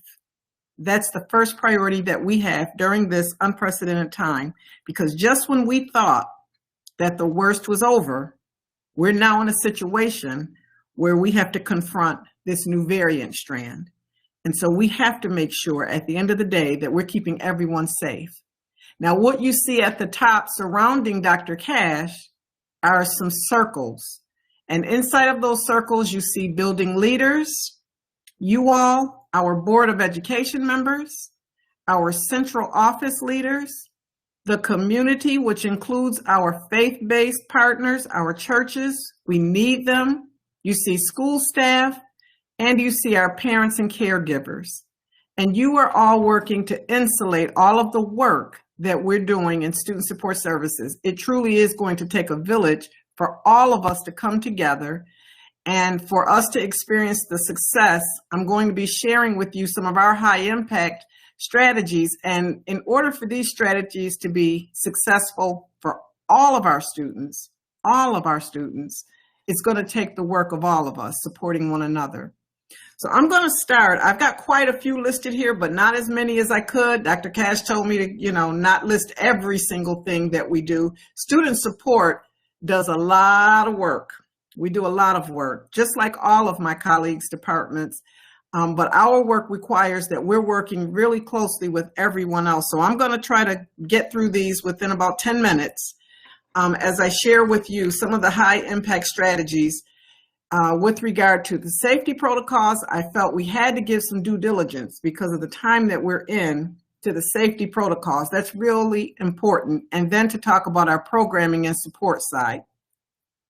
So I'm going to start with some of our wellness strategies that focus on health, because if we're talking about student support services and high leverage strategies, there's no way during a global pandemic that we cannot spend some time talking about health and what we're doing to make sure, remember that arrow, that we're keeping everyone safe. So before school started this year, Dr. Cash convened a small team of folks, and he worked with the ASLs to just randomly select a few schools, all different, some larger, some smaller, early childhood, some high schools. And he convened a small team to go out to the schools before the start of the school year to do walkthroughs, to meet with the principals, to take a look at the classrooms, what were the cafeteria layouts, Was there signage in the hallways reminding students about safety protocols? What did the entryway look like? What would be there? We estimated the time frames it would take for students to enter the building. We didn't want to get a bottleneck there. You know, did they have temperature scanners? What was the ventilation like? You know, did the school have PPE supplies that they needed? And so that small team that he convened included Dr. Dennis Quo, who is one of our lead medical advisors. And we had, I think, a very robust conversation with each of the schools that we visited.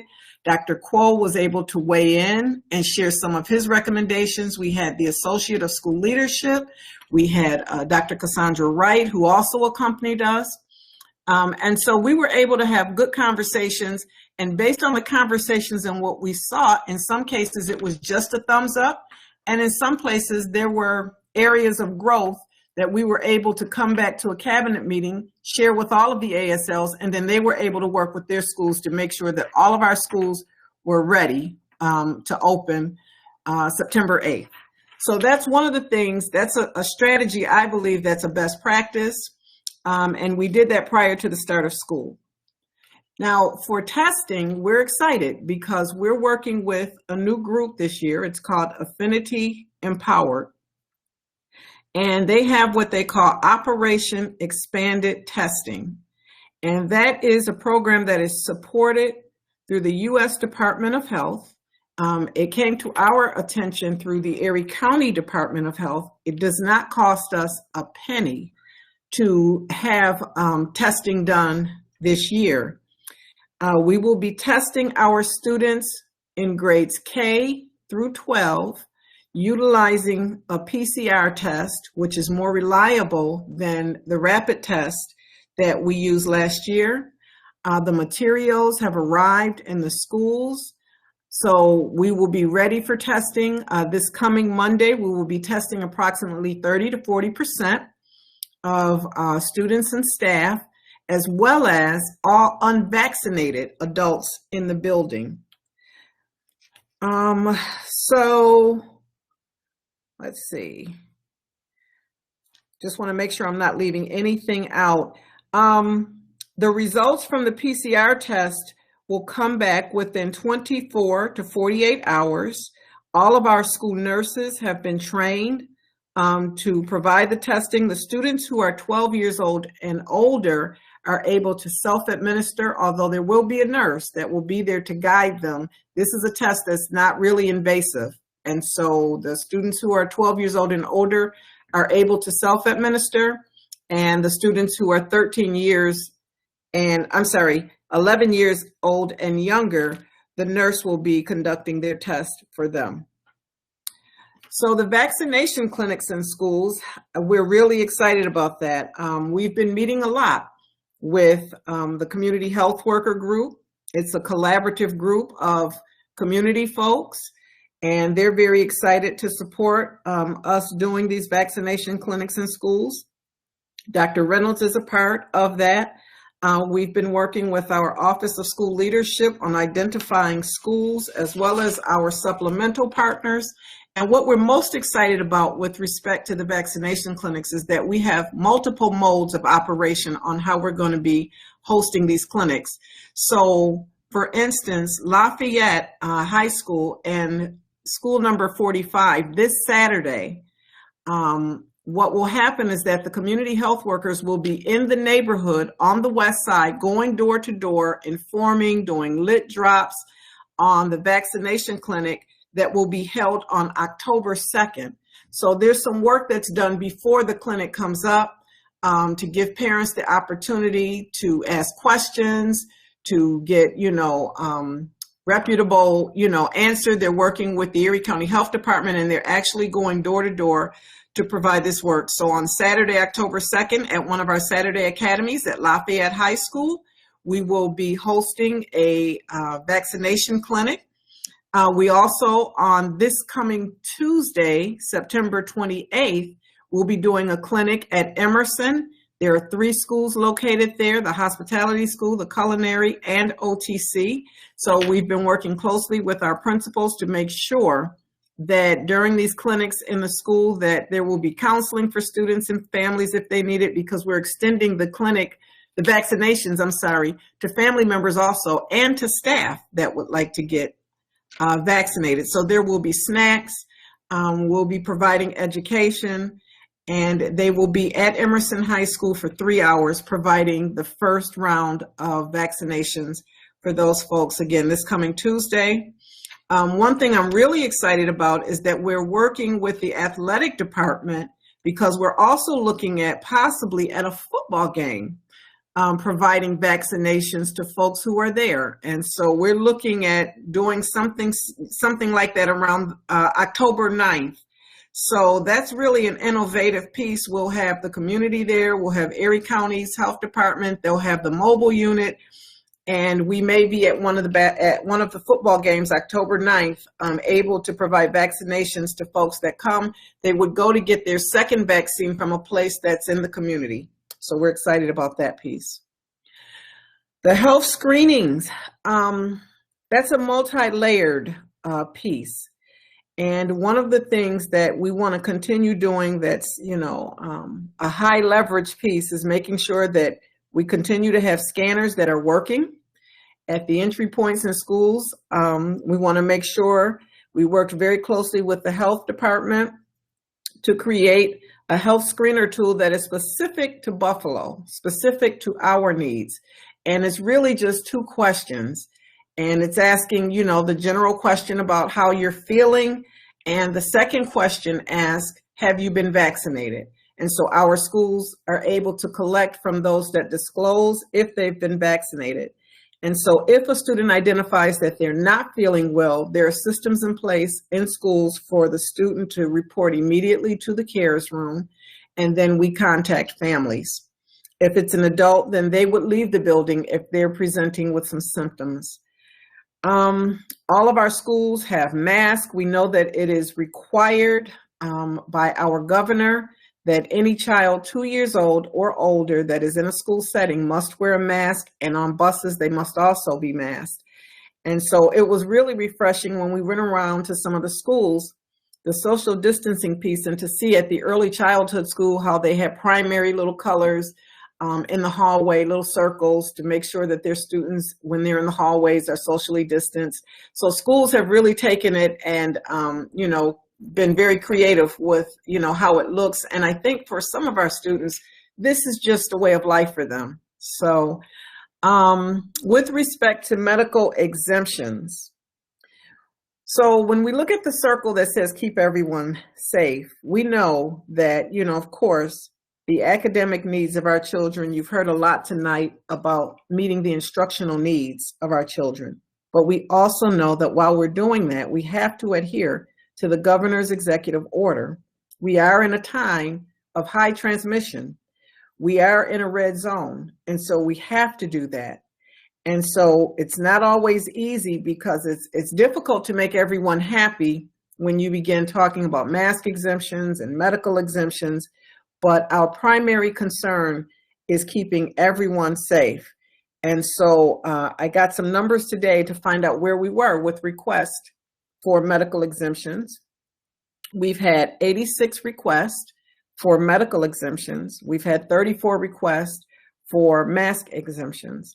And so what we're able to do to make sure that we're providing an accommodation for those children that are truly unable to wear a mask and that may have chronic or terminal illnesses is that we're able to provide them with all-day instruction remotely. So they are able to access their instruction remotely. If they do not have their laptops, we're able to provide packets. Principals have worked with their teachers to make sure that the students have work packets until they do get those items. So that's what we're doing with respect to medical exemptions. We work with our medical advisory team. Every exemption request that we get, we take it really, really seriously. And as much as we can, we try to honor the requests that are coming in. We have a BPS medical advisory team. This was put in place by Dr. Cash. It's interesting, that when we first went into the pandemic, We didn't know that it would be this big, this huge. We didn't realize that, I don't think, or that it would last this long. And he had the foresight back then to put together this team of doctors that would provide us with advisement during this time. And I got to say, I mean, it really is a remarkable team. We meet every week, sometimes 2 or 3. Their team. We have nurse practitioners, which are the higher level of nurses.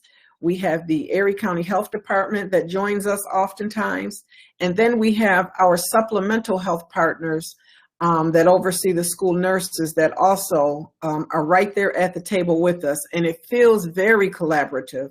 We discuss, they do research, they stay up on what the regulations are, and they keep us well informed. So all of the medical decisions that we make are guided by the work from our exemplary medical team. Today is, the day that our New York State immunization law goes into effect. It will affect some of our students. We do have some students that may not be immunized at this time, and as a part of that law, if they don't have a medical exemption, they do have to be excluded from school. But I will share this. We are not at the place that we were last year at this time. There's been a lot of work that's been happening since July to make sure that that didn't happen. We've worked very closely with Nadia Nashir's team. We've met with principals in small groups, like a small group of central office folks, to brainstorm and see what the needs for their particular schools are and how we can support them. Principals began doing PA announcements like the first week of school.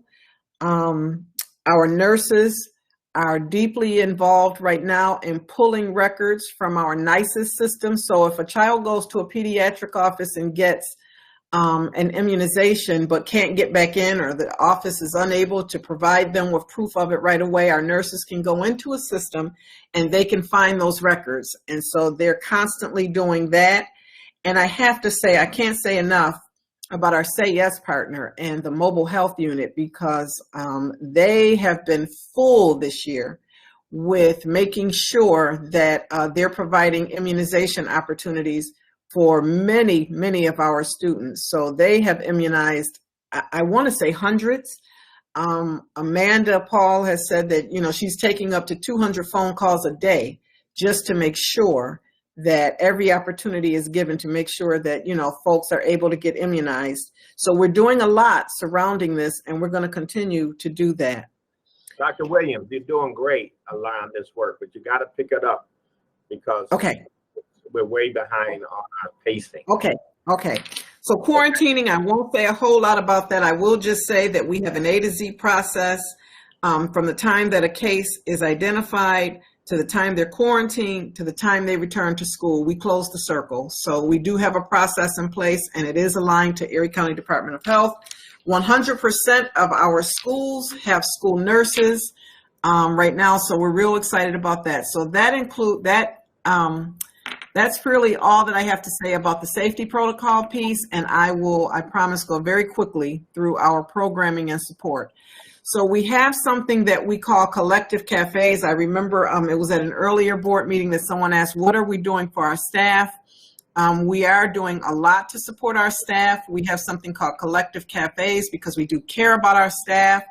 And so the purpose of this group, or this platform, is to help staff to refill their cups, to connect with one another, create an environment where they are not alone, where they know that they're not alone. So we have some dates set aside in November where they're able to get onto a platform. It's facilitated by our wellness coaches and some of our administrators, and they're just able to talk about some of the things that they're going through. In addition, we have, of course, EAP available through HR and Jamie Warren's department.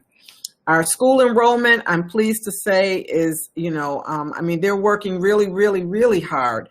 And this year so far, since July, from July to now, they have enrolled 4,000, they've moved 4,300 students. Last year, for the entire year, they enrolled 4,531. So in 2 months, they've almost done what last year was done. So that's a lot of work that they're doing over there. And they don't often get the accolades that they should, but they are working really, really, really hard over there at placement. With respect to restorative programming, I don't need to talk a whole lot about it. We've trained 502 of our staff this year so far. We've got a program that we're implementing with the Community Foundation and the Erie County Department of Restorative Justice with 5 of our schools. We worked with the Haywood Burns Institute for a year to identify schools, and basically what they're doing is all of the folks have been trained already. Now it's time to get some implementation plans and teams in place at these schools, and we'll be watching the data. There's value, of course, in making sure that we're educating our staff. We will continue to do that. We will expand upon it in trauma because we know our children have been traumatized. You've already heard about the gun violence piece, so I won't go a whole lot into that. I just want to thank board members Scott and Hope J for, offering the opportunity to myself and to Dr. Wright to participate, to be, really kind of leads on it. It's a great team, and we're going to have some good outcomes. I won't go into a lot for our crisis team. Just know that they are excellent. This is a small group of folks. They work real hard. We have had some crises, and they step up every single time we have them. With respect to the code of conduct, I heard President Belton-Cottman ask about what are we going to be doing for our short-term suspended students and our long-term suspended students. We will be providing remote instruction for our short-term and our long-term suspended students. I think we're at a place where this year we want to collect some data and see, are the students accessing their instruction? How we can do a little more as far as providing counseling and support for those children, especially for those long-term suspended children, but we will be providing support remotely for our short-term and long-term suspended students. Attendance, I do need to say a little bit about that. Attendance can be tricky. It's a twofold thing. Dr. Cash has kind of redesigned how attendance is looking. And so I'm sharing the role of attendance with Chief Bullock, because first we have to make sure that there's an understanding, that we understand what NYSED's expectations are on attendance. We have to make sure that our systems have codes in it that align to what NYSED is looking for. And then we have to have ongoing training, monitoring, and support for attendance. And Chief Bullock's office is really handling a lot of that lift. Now, once we do that, then that's where my team comes in, and we provide intervention strategies like Ready Freddy, counseling, home visits, courts, all of that. So she and I have been working along with Laura Samolsky-Peters and Sharon Brown really close to get all of this work done. And finally, of course, we continue with providing tiered and targeted counseling and support for all of our students. And we just believe that once we do all of these things, that what we want to see happen, which is improving graduation rates, academic achievement, and social emotional wellness outcomes for all students, will help to set them up for post-secondary success. Thank you. Thank you, Dr. Williams.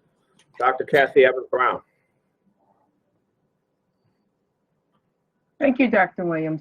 That was very intensive and satisfying. I know the parents are pleased with all the robust things that the district is offering.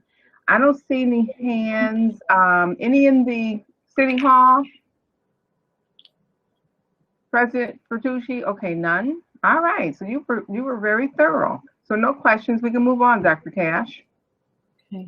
Thank you. Colleagues, Dr. Williams does have just a really big body of work. Is close in size as Ms. Botticelli, but she only scratched the surface of what she does. So I recommend a future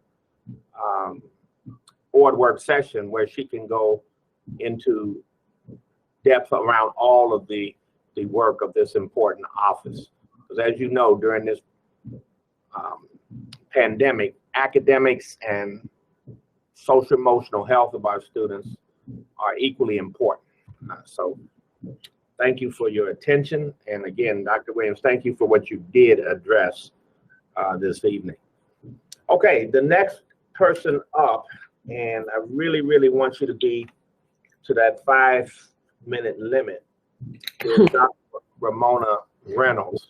You've got to do it. And this is where a good teacher, good educator comes in. You make adjustments to your lesson plan. But you do have 2 important slides, and we'd like you to share them with the board at this time. Dr. Reynolds. Thank you, Board President Petrucci, board members, Dr. Cash, and colleagues. If you would advance the slide, please.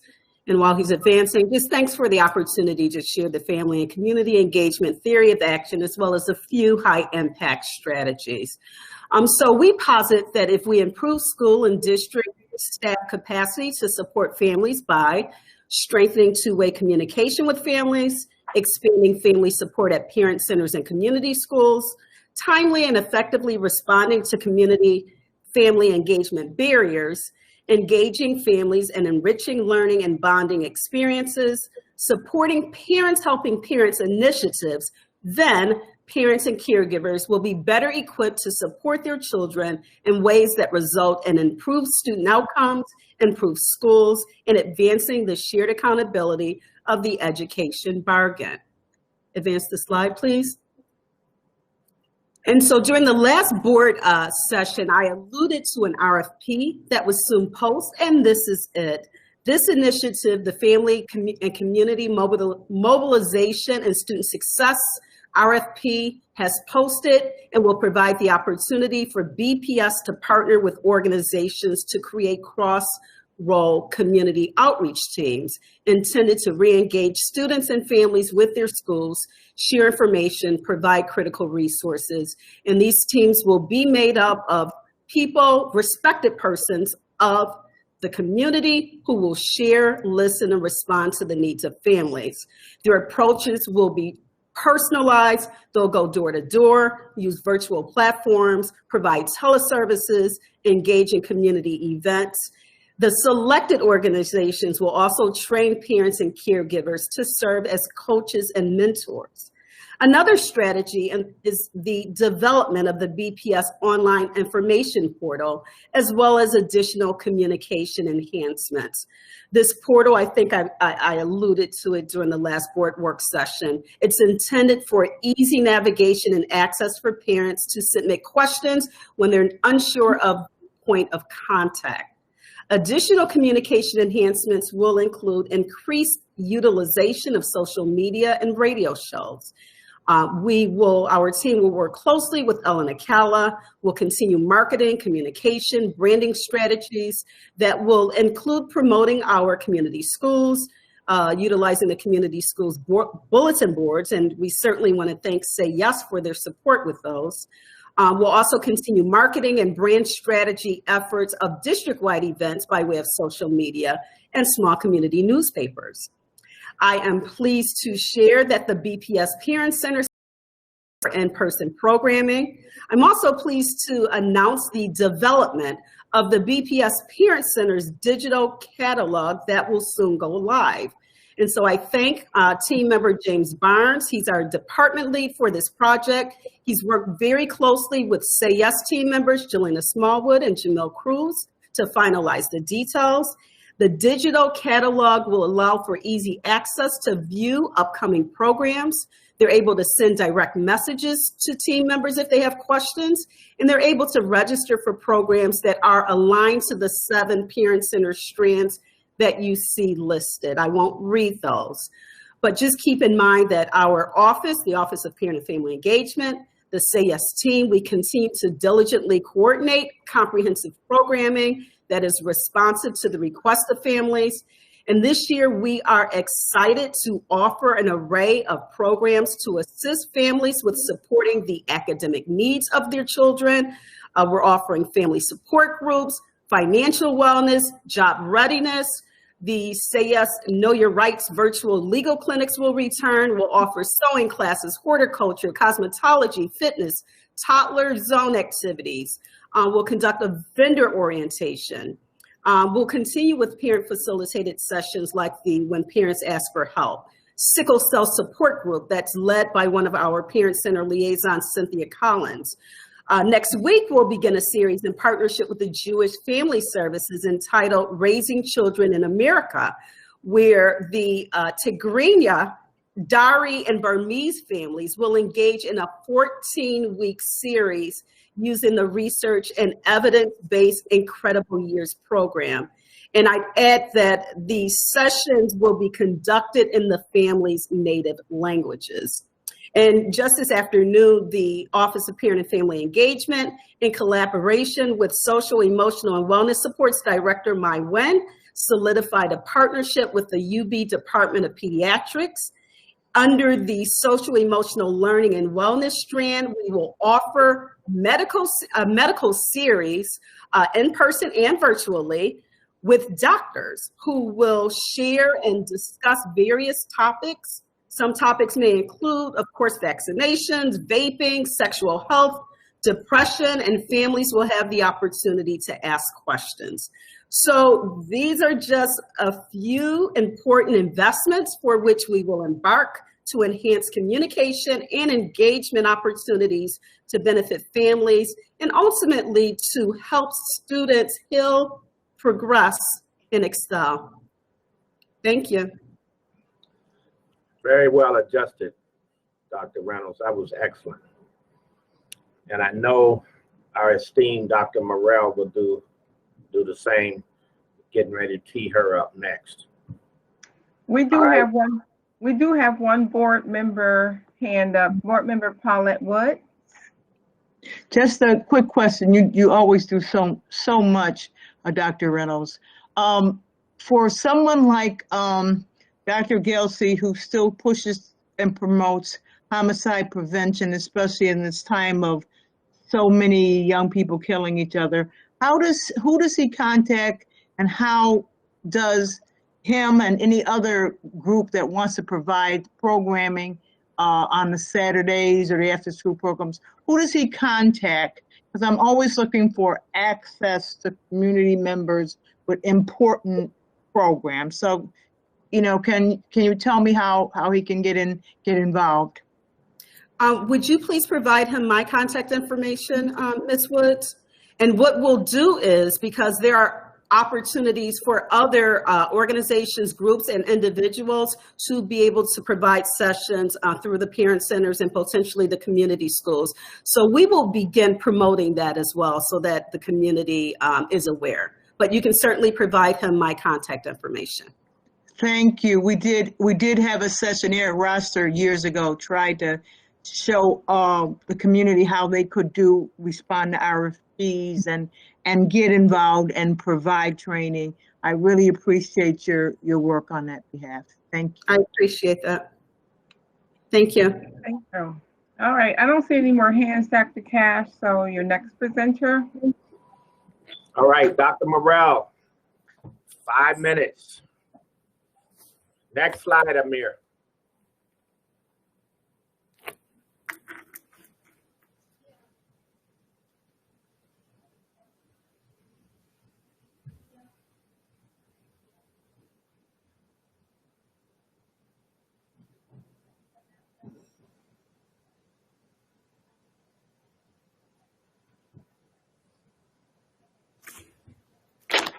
Thank you, Admir.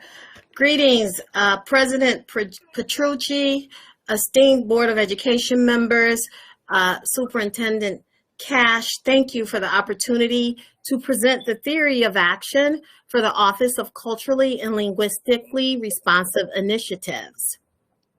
If we improve teacher, administrator, parent, and staff capacity to motivate and inspire our scholars, and enhance instructional access, equity, quality, and opportunity to diverse curriculum content, and elevate scholar voice while engaging scholars in high-leverage culturally and linguistically responsive enrichment programming, then, and only then, will we be able to level the playing field for all of our scholars, specifically those from historically marginalized backgrounds, to provide equitable access to high-quality education which is every child's civil right.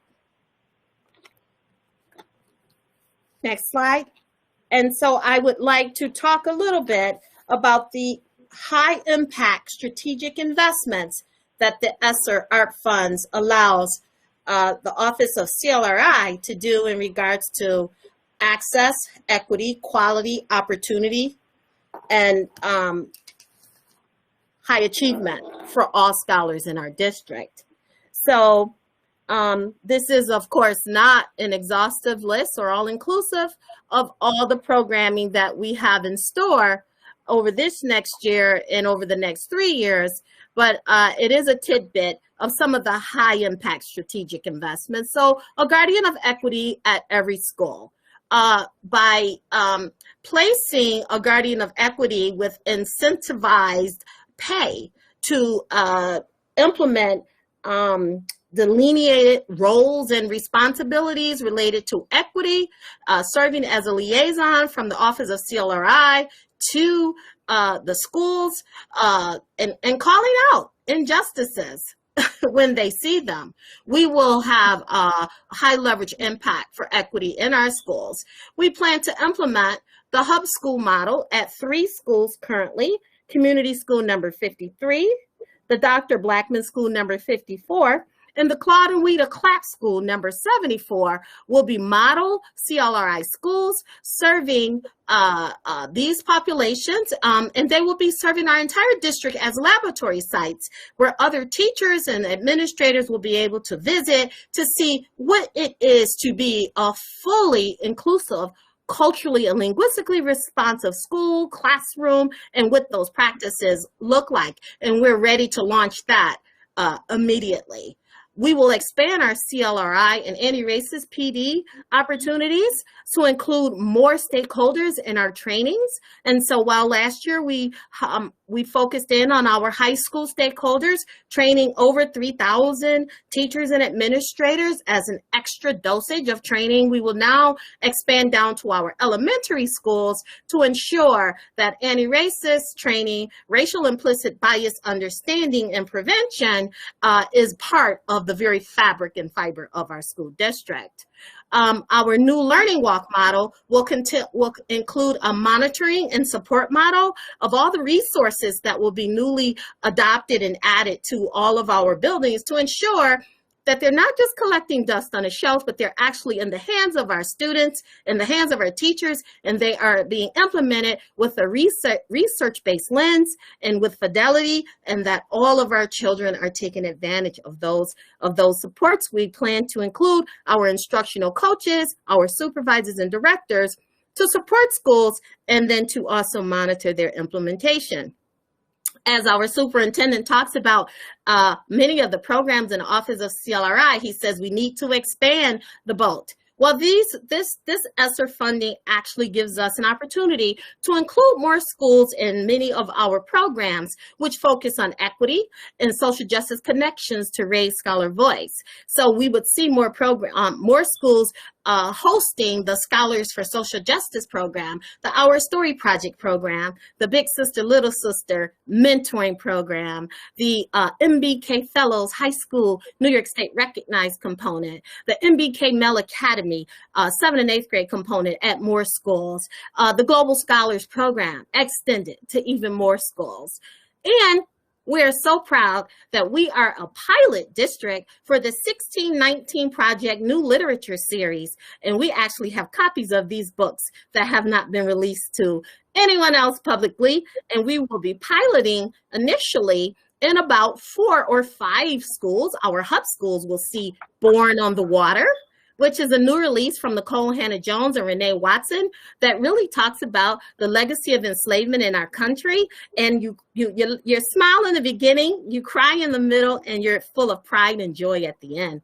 And the 1619 Project at the high school, the new origin story, will hit the streets in November and will hit our schools in October as we pilot in various high schools many of the articles that are included in the original 1619 magazine but have been expanded, and also many, many new articles and historical documents and primary source documents, poems and literature that will be exposed to our 9th through 12th grade students, and we want to make sure that we put it in each of their hands. Additionally, we will finally, after many, many years of hoping and dreaming, launch the new MBK Mel Academy School at grades 7 through 12, and looking at our national models such as the Chicago Urban Prep High School, as well as the Eagle Academy for Young Men.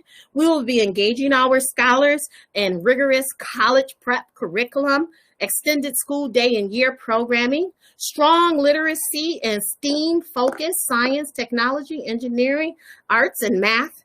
Additionally, athletics, high impact community service requirements, engaging with our partners and having our parents and having our parents being engaged with us in this school, positive school culture for boys and young men, allowing young men to be young men and attending to their developmental needs as young men, and providing ongoing professional development for teachers in the schools, as well as the administrator, choosing the principal who will lead this school, and finding that high quality professional administrator that wants to do this work at a high level. And it'll finally be the dream to have a feeder school that our current 7th and 8th grade Mel Academy after school and extended day program can feed into.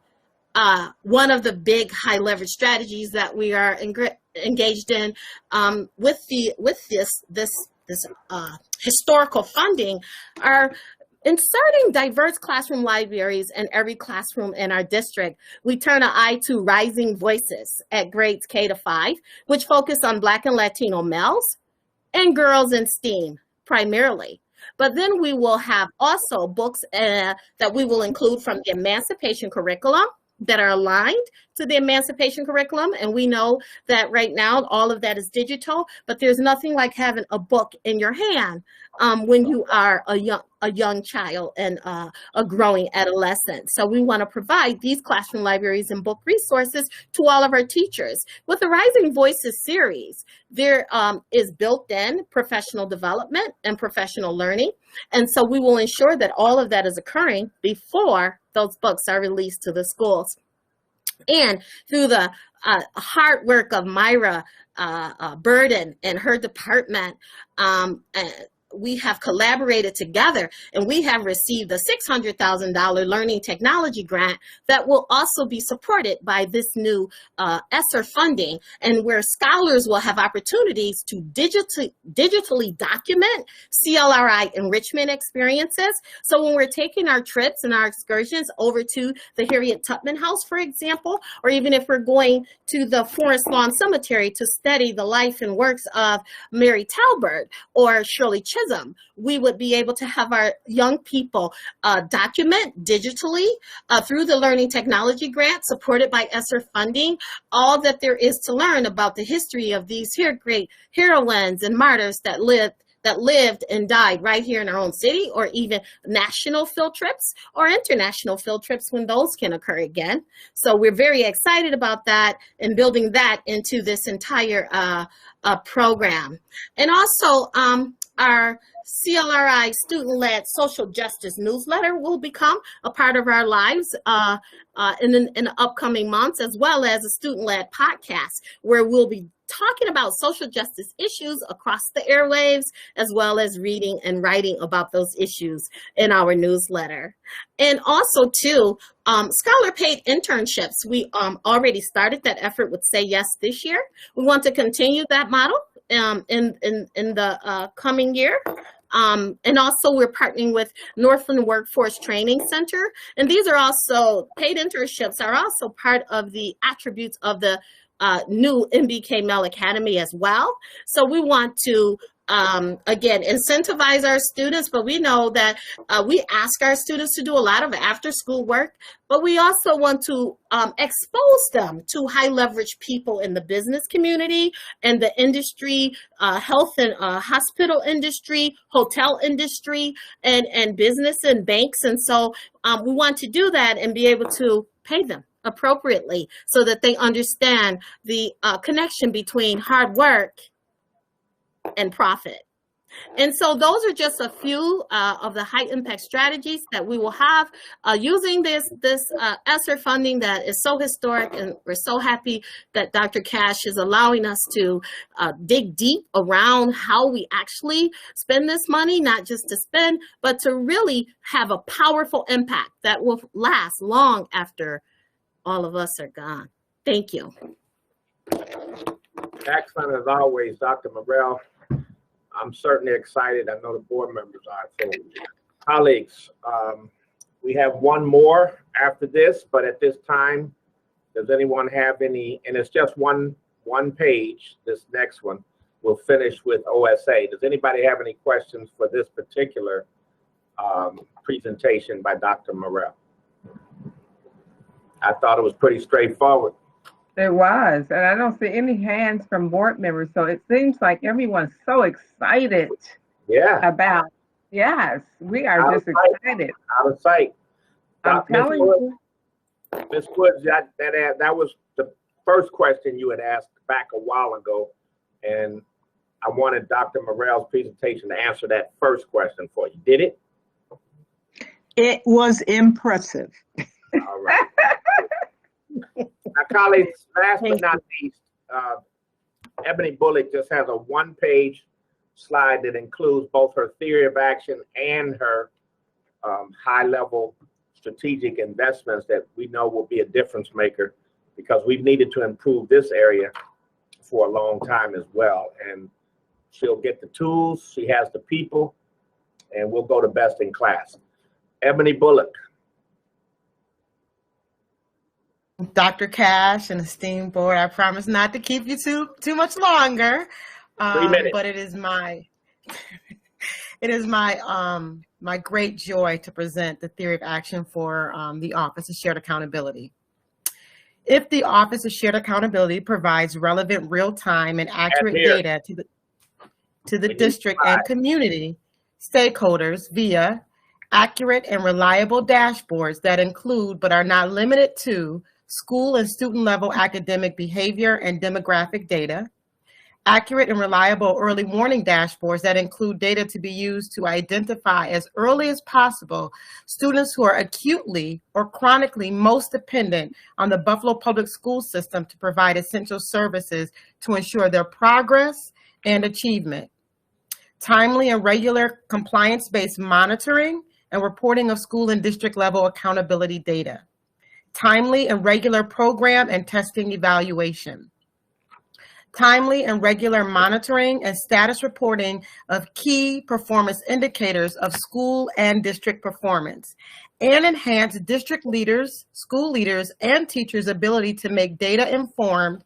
and driven decisions regarding effective ways to implement, assess, and adjust their practice. Then the Buffalo Public Schools will ensure optimized and positive whole child outcomes are realized for all of our students and families. And so in a nutshell, it's very simple. OSA is going to provide this wonderful school community with a wonderful data lake that will hold all of our data. So in order for my colleagues to run all of the programming that they are going to bring to this wonderful district, we have to have a way to hold all of that data, to clean that data, and then to provide ways of assessing it through key performance indicators. Every department will have a set of key indicators that we're going to be looking at to measure their progress, to measure our progress in terms of what the state is asking us to measure for ARP and ESSER. That's what our data lake will do. It will roll up to our beautiful data warehouse, which will make sure that when anyone wants a report, it is clean and it's reliable and dependable, and we can make better decisions. We can hold all of us accountable. We can hold our community partners accountable, and we are going to make sure that that data lake and that data warehouse holds both quantitative and qualitative data. And with that, we will make sure that all of our decisions are driven through the right data so we can make the best decisions for our school community. And that's it. I think I did that in under 2 minutes, Dr. Cash. All right, you did well. You did well, young lady. Colleagues, again, this was a lot to bite off and chew tonight, but I did want you to get a flavor of how we approach our work. Yeah, it's a very scholarly approach. It's evidence-based, and it has a theory and practice elements in it, and that's what good work leads to. So, if there are any questions at this time, we're prepared to conclude our work at this time. We have a couple of questions from board members. Board Member Paulette Woods and Board Member President Bertucci. Okay, Paulette, you can go on. My question, that was a very lovely, wonderful presentation. It sounds like all the things the board members have been asking for, the feedback on the schools, the data, etc. Is there a time frame for any of this becoming reality? Oh yeah, it's underway. It's underway. All of it is underway. We have year 1, year 2, and year 3 expenditures. Like once we put all this together, which we're hustling to do, then we think at our next Finance and Ops board work session, you should get a full spreadsheet of all of the expenditures and investments that these slivers, these are just samples, represent in this RPESR work. And we will be ready for you at that time.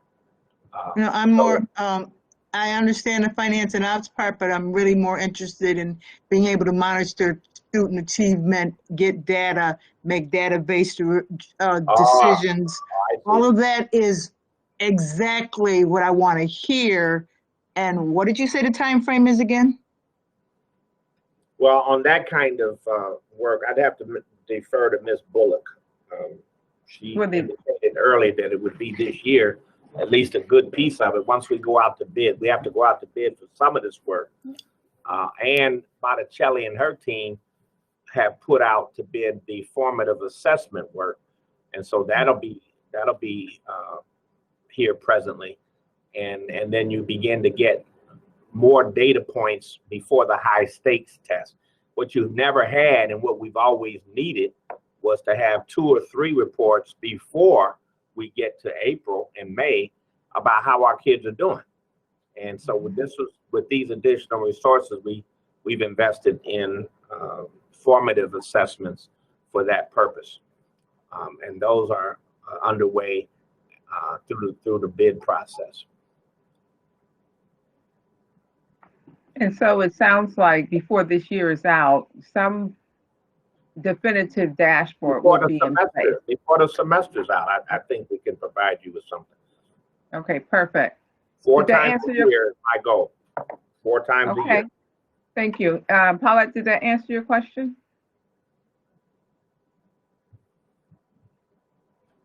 In theory, yes. I'll just have to wait to see what reality is. Okay, that's fair enough. President Bertucci, followed by Sharon Cotman, Board Member Sharon Cotman. Thank you very much, Ebony. That's a great presentation, something I know we've all been asking for a long time. I think it will help us to make informed decisions as we go forward. My question is just kind of rather high level. When you have this data lake, will there be canned reports, or will board members be able to do customizable reports, or a combination thereof? A combination of thereof. We're going to make sure that we have some really sophisticated queries written so that there's a bunch of ad hoc canned, but as need be, you know, we will be able to be nimble enough to pull certain things. But we know there's certain reports that the board asks for. There's certain reports that my cabinet colleagues need, and so we will build that so that it's regular, but be again nimble enough that we can be responsive. All right. Thank you very much. That's a great answer. Thank you. Sharon Cotman? So I'm just curious, are you required to provide reports to the state on a regular basis for certain things, as far as academics are concerned, or attendance, things like that? Does the state require that you report out every X 3 months, every 6 months, or something like that on any data? Not that regularly. We do annual reporting on the big data sets Okay. for the So district. Yes. So I've seen this information in the past just sit and not be used by schools or principals or whatever. Dr. Cash, how are we guaranteeing that this work is going to be, this data is going to be utilized by our staff and our constituents? Well, not our constituents, but our staff members, our ASLs. Yeah, I think that's fair. There's variability in staff's ability to take data and translate it into good strategy. So there will be a need for continuing training of our staff, particularly at the building level. We went through a period there, Sharon, with what we call DDI, a lot of data-driven instruction. Right. But then we found that a lot of principals had a lot of data, but some didn't always know, okay, how does that translate into developing a strategy to improve achievement for kids? Right. So that's the gap in the past that I want to close this time. And certainly I have that set, and the data I have on my dashboard that I'm asking for, about 21 main queries and data points. We'll use that to drive achievement down into the schools. And there'll be some academic achievement data, some behavioral data, attendance data, suspension data, that kind of thing, all on the big dashboard. And then we go to work with much of what you heard tonight. We do have, I think, enough strategy. We'll get a few more staff in here to build for the capacity part of it. And then I think you'll see a better connection between what you've always asked for, which is how do we use data? How do we use data to make decisions and to drive improvement? And I want to make that connection much clearer for the board as in the very near future. So we have some principals that do it well, some that don't do it at all, some that do a little bit of piece of it. Are you going to also put in place a across the board guideline and procedures that all people we're on an even base with this? Because absolutely. Okay, all right. So if that's the case, then part of what I hope to see this board do this year is to spend more time focused on student outcomes. Okay, and instead of operationals, I would say today was an operational board meeting for the most part.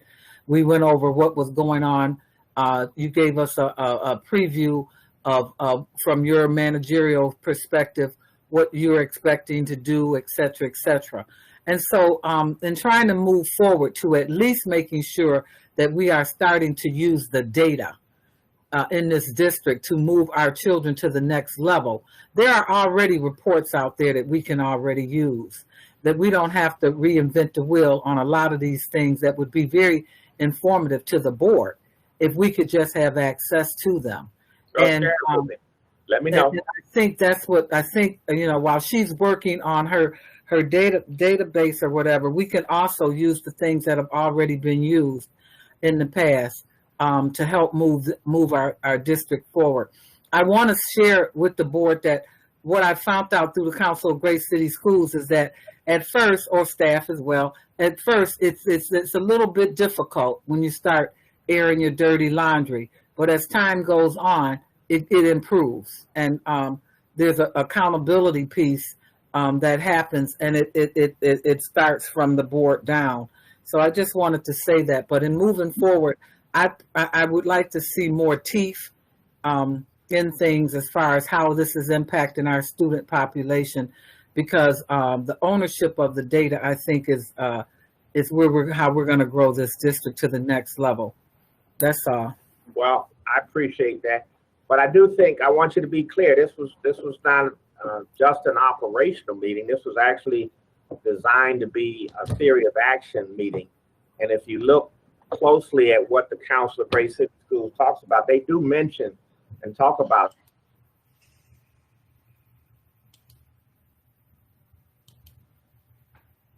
He's froze again. Student academic achievement, and that has to be set first, and then you go and get the data that you need to give you indicators of how you're progressing, how you're doing, and what are you going to do about it. So it's a both and, and we're going to do it all together. So I hope that some of you did appreciate what we were trying to accomplish today. But thank you for those comments. Thank you for the work that you're doing. Thank you. All right, colleagues, there's my diaper. It's full again. So anytime now, I'd be happy. Yeah, I don't see any more questions. What is this community input analysis? What's that? Oh, that's Dr. Caressa. You ready to do it? You want to do that, board? All right, let me go. I'll go to the bathroom. Will, you go ahead and take care of that, okay? All right, thank you. All right, Will, you're on. Thank you, Dr. Cash. Good evening, board members and my colleagues. Let me give you just a moment to find this document in Linda's email, which is entitled Coded ESSER Feedback. And Admir, I know, is going to try to get that up for us, just so you can see what we're talking about. Thank you, Admir. I want to first thank Jamie Cohen, Director Jamie Cohen, thank and commend her for just outstanding work and being kind of facilitating not only our public meetings, but all of our focus groups, all of the ongoing work we're doing to develop this document, and just really an outstanding partner in this work. So Jamie Cohen, just kudos to her and all of the work she's done with this. What you have is a document that has collected hundreds of examples of feedback from stakeholder groups. The stakeholders are identified either as individuals or from the groups they represented at our various meetings. This also represents some reflection on actual documents that these groups submitted to us. So we were able to kind of take their recommendations and incorporate them here. So this is not too different as far as the substance from what's in the original ESSER plan, but what's been updated is that now everything is coded to be aligned and categorized with the various components in the ESSER plan. And this is going to be extremely useful for the district as we begin launching initiatives and projects under ESSER. They're now going to be able to be coded with the actual feedback that supports that project or initiative. So by way of example, if you just look at this first one, when a cabinet member indicates on a board item or in an initiative that 1G was used to support that initiative, that's revisiting curriculum and programming for Native American students, and on and on and on. So what we have now is a complete alignment of everything that has been recommended to us with the initiatives that the superintendent and the board ultimately are going to be considering, and you can see the evidence of that community feedback. The other thing that's really valuable in this document is the survey results. Thousands of people participated in the survey, so as you flip through this document, you'll see those survey results. If you go on the website to the particular page, you're also going to you're going to be able to see survey results by board district. That was something that we added in there so that you can actually see what your local constituents have said in response to our survey. So there's a wealth of data here. It's all now completely aligned with the ESSER plan, and it's an opportunity again to demonstrate to the public that in the creation of this plan and in the launching of ESSER related initiatives, their feedback was really valuable and important. I think the wrong slide was up. No, that's it. That's it? Yeah, that's the first page of a PDF that you all received, which is called Coded ESSER Feedback. Okay, gotcha. All right, sounds good. Any questions, board members? Thank you, Dr. Carestas. You're welcome. For clarifying that. Any questions, board members? I have one question. Well, Jen's hand is up, and then Sharon, you can go. I just wanted to comment on how just this whole entire evening was so full of information. There's definitely been a lot of work done, and I really appreciate how this feedback was garnered and how we are looking toward and with strategizing with our community on how to move forward. I feel like it's something that we've all been screaming that needs to happen, and we're making great strides. So I just appreciate this piece in particular. Thank you, Jennifer. That means a lot. Thank you. Okay, board member Sharon Belton Cotman. So I'd like to know the plans in the very near future on how to expand parent and engagement in our community. We have a few parent groups, but I think I've asked staff in the past to try to expand our parent engagement to bring more parent groups on, so that we can have more of a balanced a balanced group, okay, in our district. And I really feel, Dr. Cash, that this initiative needs to go all the way down to the schools levels. You know, I'm not sure how many principals have even put their parent facilitators in place at this point. But I feel that until we, on a school by school basis, build up our parent engagement, we're never going to be the strong school district that we should be. And I really would like to see that expanded. I had suggested in the past that we have a frequently asked question initiative, or start inviting parent groups or parents to attend and learn more about the current parent groups and things like that. But we cannot build this school district into what it needs to be without having the parent engagement at the level. And my schools, I feel my parent engagement is very weak, but I don't feel it's a priority that the ASLs have made for the principals either. Okay, so that's all I wanted to just say. Thank you. Mm-hmm. Okay, I don't disagree that, you know, we can improve in this area. I am excited and pleased with Dr. Ramona Reynolds' theory of action and her high impact strategies. And those were just a few that she shared tonight. I think she's the right person to make those additional connections and partnerships with our parents. We've said since we've come here, Sharon, and we used to talk about it, you know, we need 5,000, 10,000 parents strong on any given occasion. We have a listserv or we have a robo out, and if we need to mobilize those parents, we can mobilize them, or we can have conversations with them and ongoing dialogue. So that's still a goal, that's still a vision. And I think if you heard some of the things that were talked about, I think with Dr. Reynolds, you're on your way to hearing those concerns. Certainly you have a relationship with Ms. Cotman. You can continue to hear those ideas and build them into the program of work. Right, but I want to be clear. I want to be clear that, in fairness to Dr. Reynolds, if it is driven from the top down, if it is driven from you, it would make her life easier, because the principals would be, you know, you would hold your ASLs accountable, and the principals would be held accountable, and then it would make it easier for her to do what she has to do.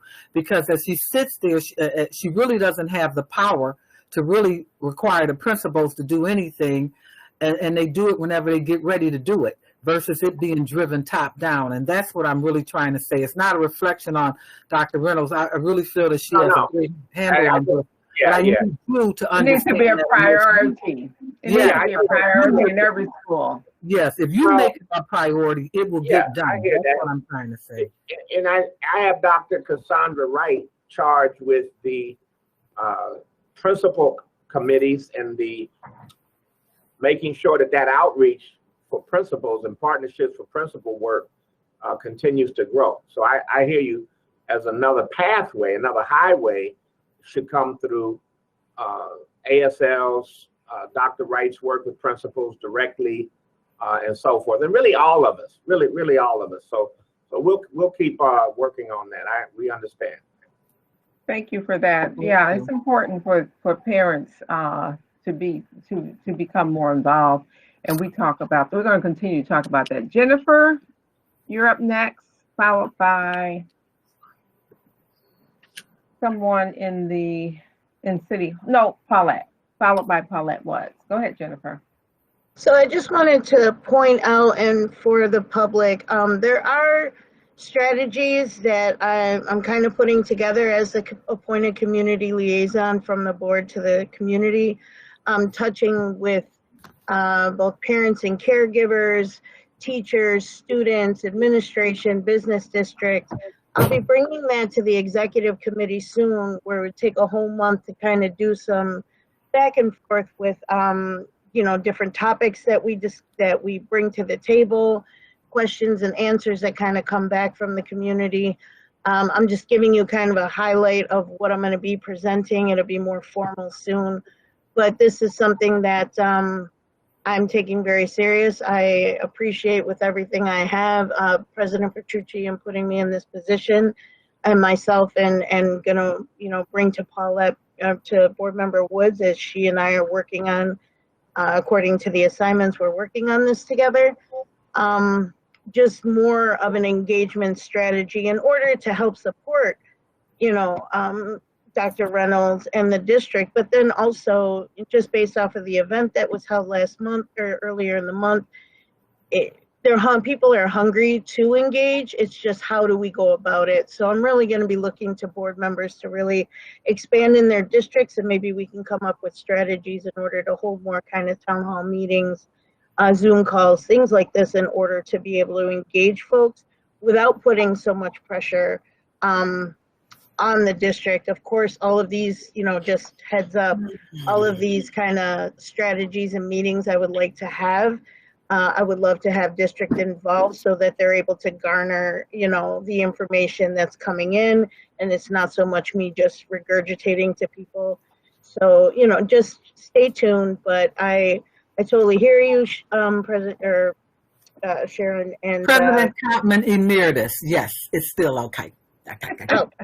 I got used to it, but again, like I appreciate the now President Petrucci in putting me in this position, and I take it very serious, and I'm 100% ready and saying this publicly. So if anyone has any suggestions as to how a board member or the board members can really engage folks, involve the district so there isn't so many layers and we can do this cohesively, that would be amazing. But just stay tuned. I'm looking for the month of October to be pretty intense. Thank you. Dr. Carestis, would you reach out to Ms. McCosey and put a little team together of people that can help her with that objective that she has there?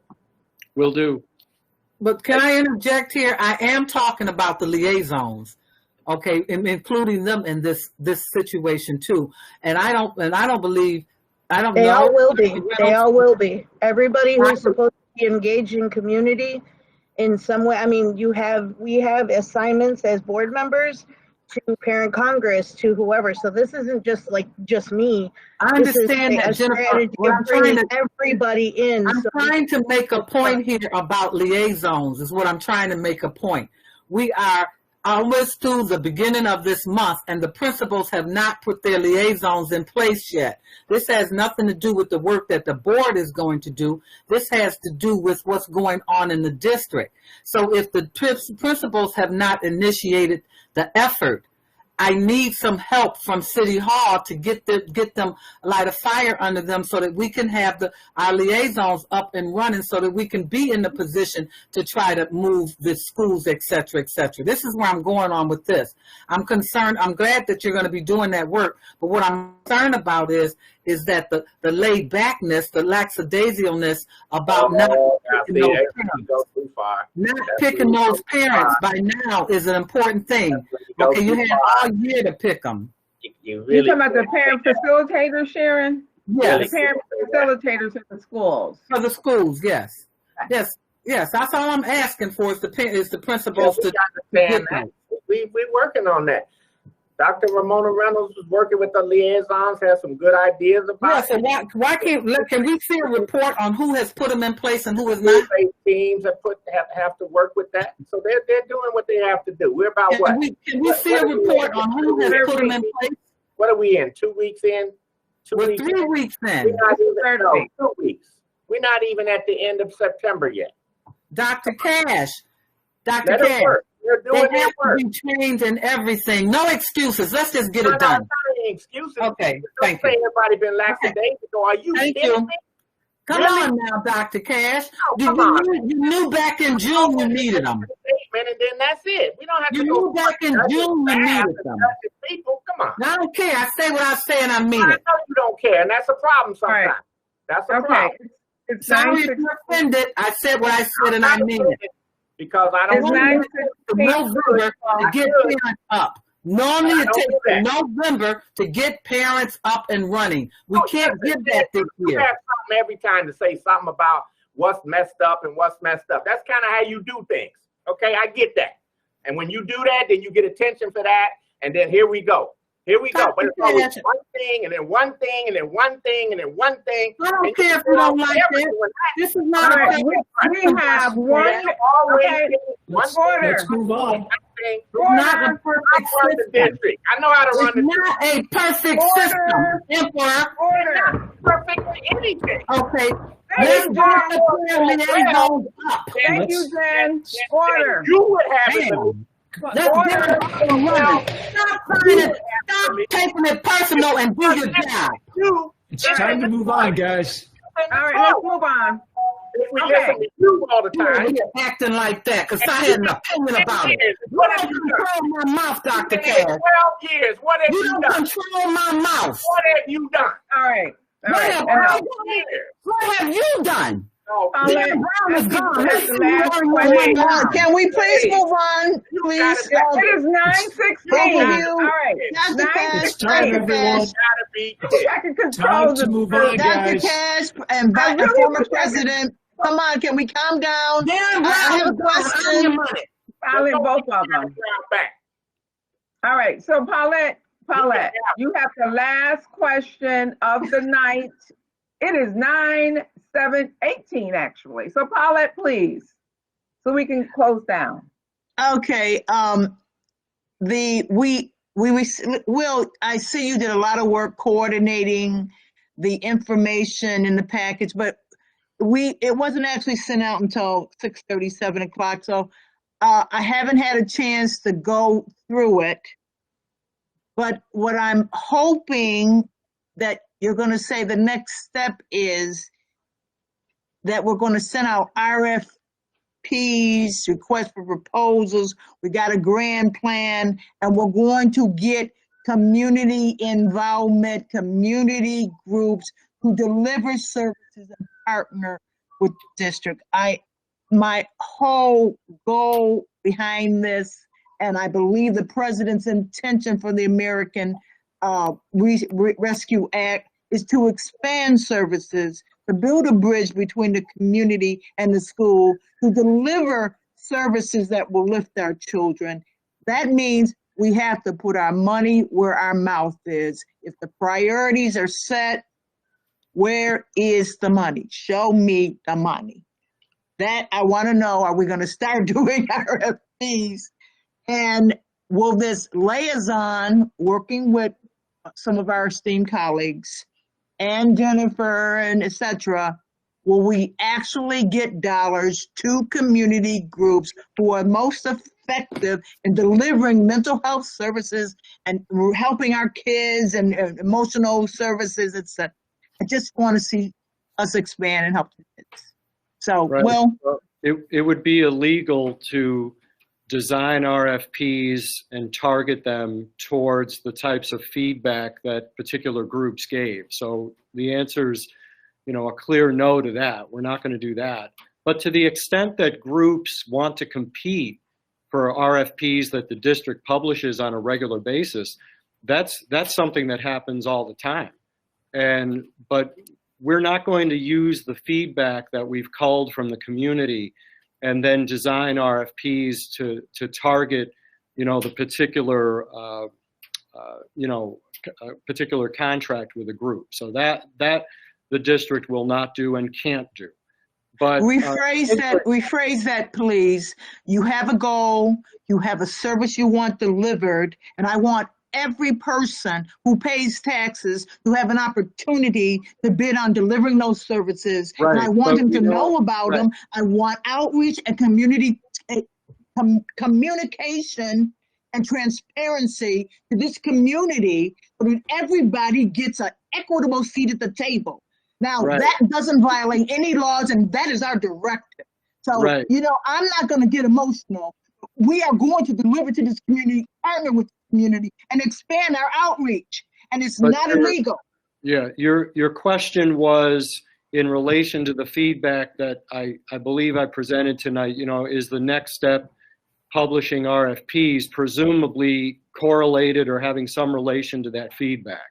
And the answer is no. We're not going to do that because that would be illegal to do that. We cannot take someone's feedback and then custom design an RFP. Now, what we can do, to your point, which I think is the point you're trying to make, is how do we get the community comfortable, educated, and knowledgeable about the district initiative so that if they are able to participate and compete in that bidding process, that they're able to do it competently. And I think, as Dr. Cash has always said, we always want to educate and support potential vendors or community groups that are able to compete. So I think we're saying the same thing. It's just, I guess, be careful how you phrase it. We're not going to be designing RFPs to target someone's particular recommendation, but that doesn't mean that their scope of work isn't valuable to the district and could be successful in a future bid.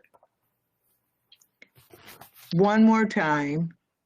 I didn't say target to a particular person. I didn't say you gotta fund Dr. Gelsey. I didn't name anybody. I said if you have these requests and a plan and a vision for a broad scope of services, how do you reach out to the community and have everyone get an opportunity to participate and participate in delivering those services? I don't have any favorites, but I am saying again, equity, transparency, expanded outreach, MBE, WE, and partnership with the community. Well, I can let's make it happen. I can give you an example of how I just made that happen. So 2 board meetings ago, there was a speaker who has a scope of services that he wants the district to be aware of. Dr. Cash had directed that I take a meeting with the individual just to make sure they understood our system and had access, etc. I had a very productive meeting with that individual, and he now receives every published RFP that the district produces. And staff and myself are available to him anytime that he wants to answer his questions, either about the bidding process or to be guided to the right person who has the expertise on a particular RFP. So what you're doing is our basic work. We do that all the time, or what you're saying is our basic work. We do that. Well, I hate to disappoint you, but that individual had a meeting scheduled to explain his services. It is an MBE. I'm not connected with that individual. The meeting was canceled. He received no meeting, no avenue to get an opportunity to present his services or to show that he could be a very valuable partner. I already received that feedback, and I gave it to you that was not a positive result. Right. We need to move forward. And we what have did to do better. What did I tell you that he should do? He should call me so that I can properly facilitate a professional meeting between him and the right staff. That's what I told you to do, and he still hasn't called me. So I put myself out there because I'm able to do that as a person who can facilitate connections with the school district. And my expectation is that when I give you this good advice, you'll share it with this individual, and he should call me because I'll help him. I spent 2 hours with him, and I was happy to do it because he's an individual that has a scope of services that may be valuable to our school system. But if he runs into any type of complication or issues with any part of the school district, as I told him, and as I told you to tell him again, just have him call me so I can help. That's what I do. I help people every day. Well, we are a team, and I don't discuss failures in a public meeting. So we'll have to discuss this, not in a public meeting, because the connection has not been made, and that's not a good example. Okay, so, all right, so I think you two need to meet privately and get that resolved. In the meantime, the question I guess I got from what Paulette mentioned, Dr. Caresses, is with the additional extra dollars, are there going to be RFPs? You may not can answer this now. Are there going to be RFPs posted for the needs that were capitalized, I guess, from the community responses? Because there's always, that's how we develop RFPs, are from concerns, maybe filling gaps that this district can't do, for example. Are we there yet? Do we need community partners to fill gaps? And if so, are RFPs going to be available at some point so that community can access those RFPs? I know Dr. Reynolds has mentioned it before, but I guess that's the blanket question. Yeah, I mean, I can answer the question this way. There will be initiatives that will use ESSER funding that reflect the community feedback that we were able to receive, and for which perhaps it's possible that groups who even gave the feedback are eligible to compete for, and put in a bid for those RFPs. So absolutely, that cross alignment is definitely possible and will likely happen. Okay, thank you for that. Any other questions? I don't see any more hands. Oh, I'm sorry, President Petrucci in City Hall. Just a quick comment before we move forward. I just want to let everyone know that Terrence asked to be excused tonight. His mother is not doing well. So for those of you who are religious, please include Terrence, his family, and particularly his mother, in your prayers this evening. Thank you. Wow. And please announce that on Saturday, the march honoring Neil Dobbins and trying to actually make a difference in gun control and get the guns out of our community and pass the laws that will facilitate that. That march is on Saturday at 2 p.m. So let's be real about our community involvement. Where is it at, Paulette? Let's see. I got it on my. It's at Ferry and Fillmore, and it's 1:45 is registration. Okay. Thank you, Sharon. Mm-hmm. Okay, Ferry and Fillmore, 1:45 p.m. is registration. That is a Saturday. Any other questions? If not, I just want to conclude student achievement with this. It was you guys did a wonderful job. A lot of work was put into this work. And I'm looking forward, we are looking forward as a board to implementing these results for increased student achievement. I'm looking forward to the dashboard. We're looking forward to the various innovative schools. Like Sharon said, to recapture some of our kids who went on to charter schools, etc., private schools. And so this is a complicated school district. It is huge. And for what it's worth, compared to some of the other districts, we are bad. And so let's keep it up. I mean, we can agree to disagree, but respectfully. And I think that, we have personal kinds of issues that are not being addressed here. We can always pick up the phone and call each other, right? All right. With that, good night. Have a good night. Night, night. Okay. Be blessed, everyone. Be blessed. Be safe.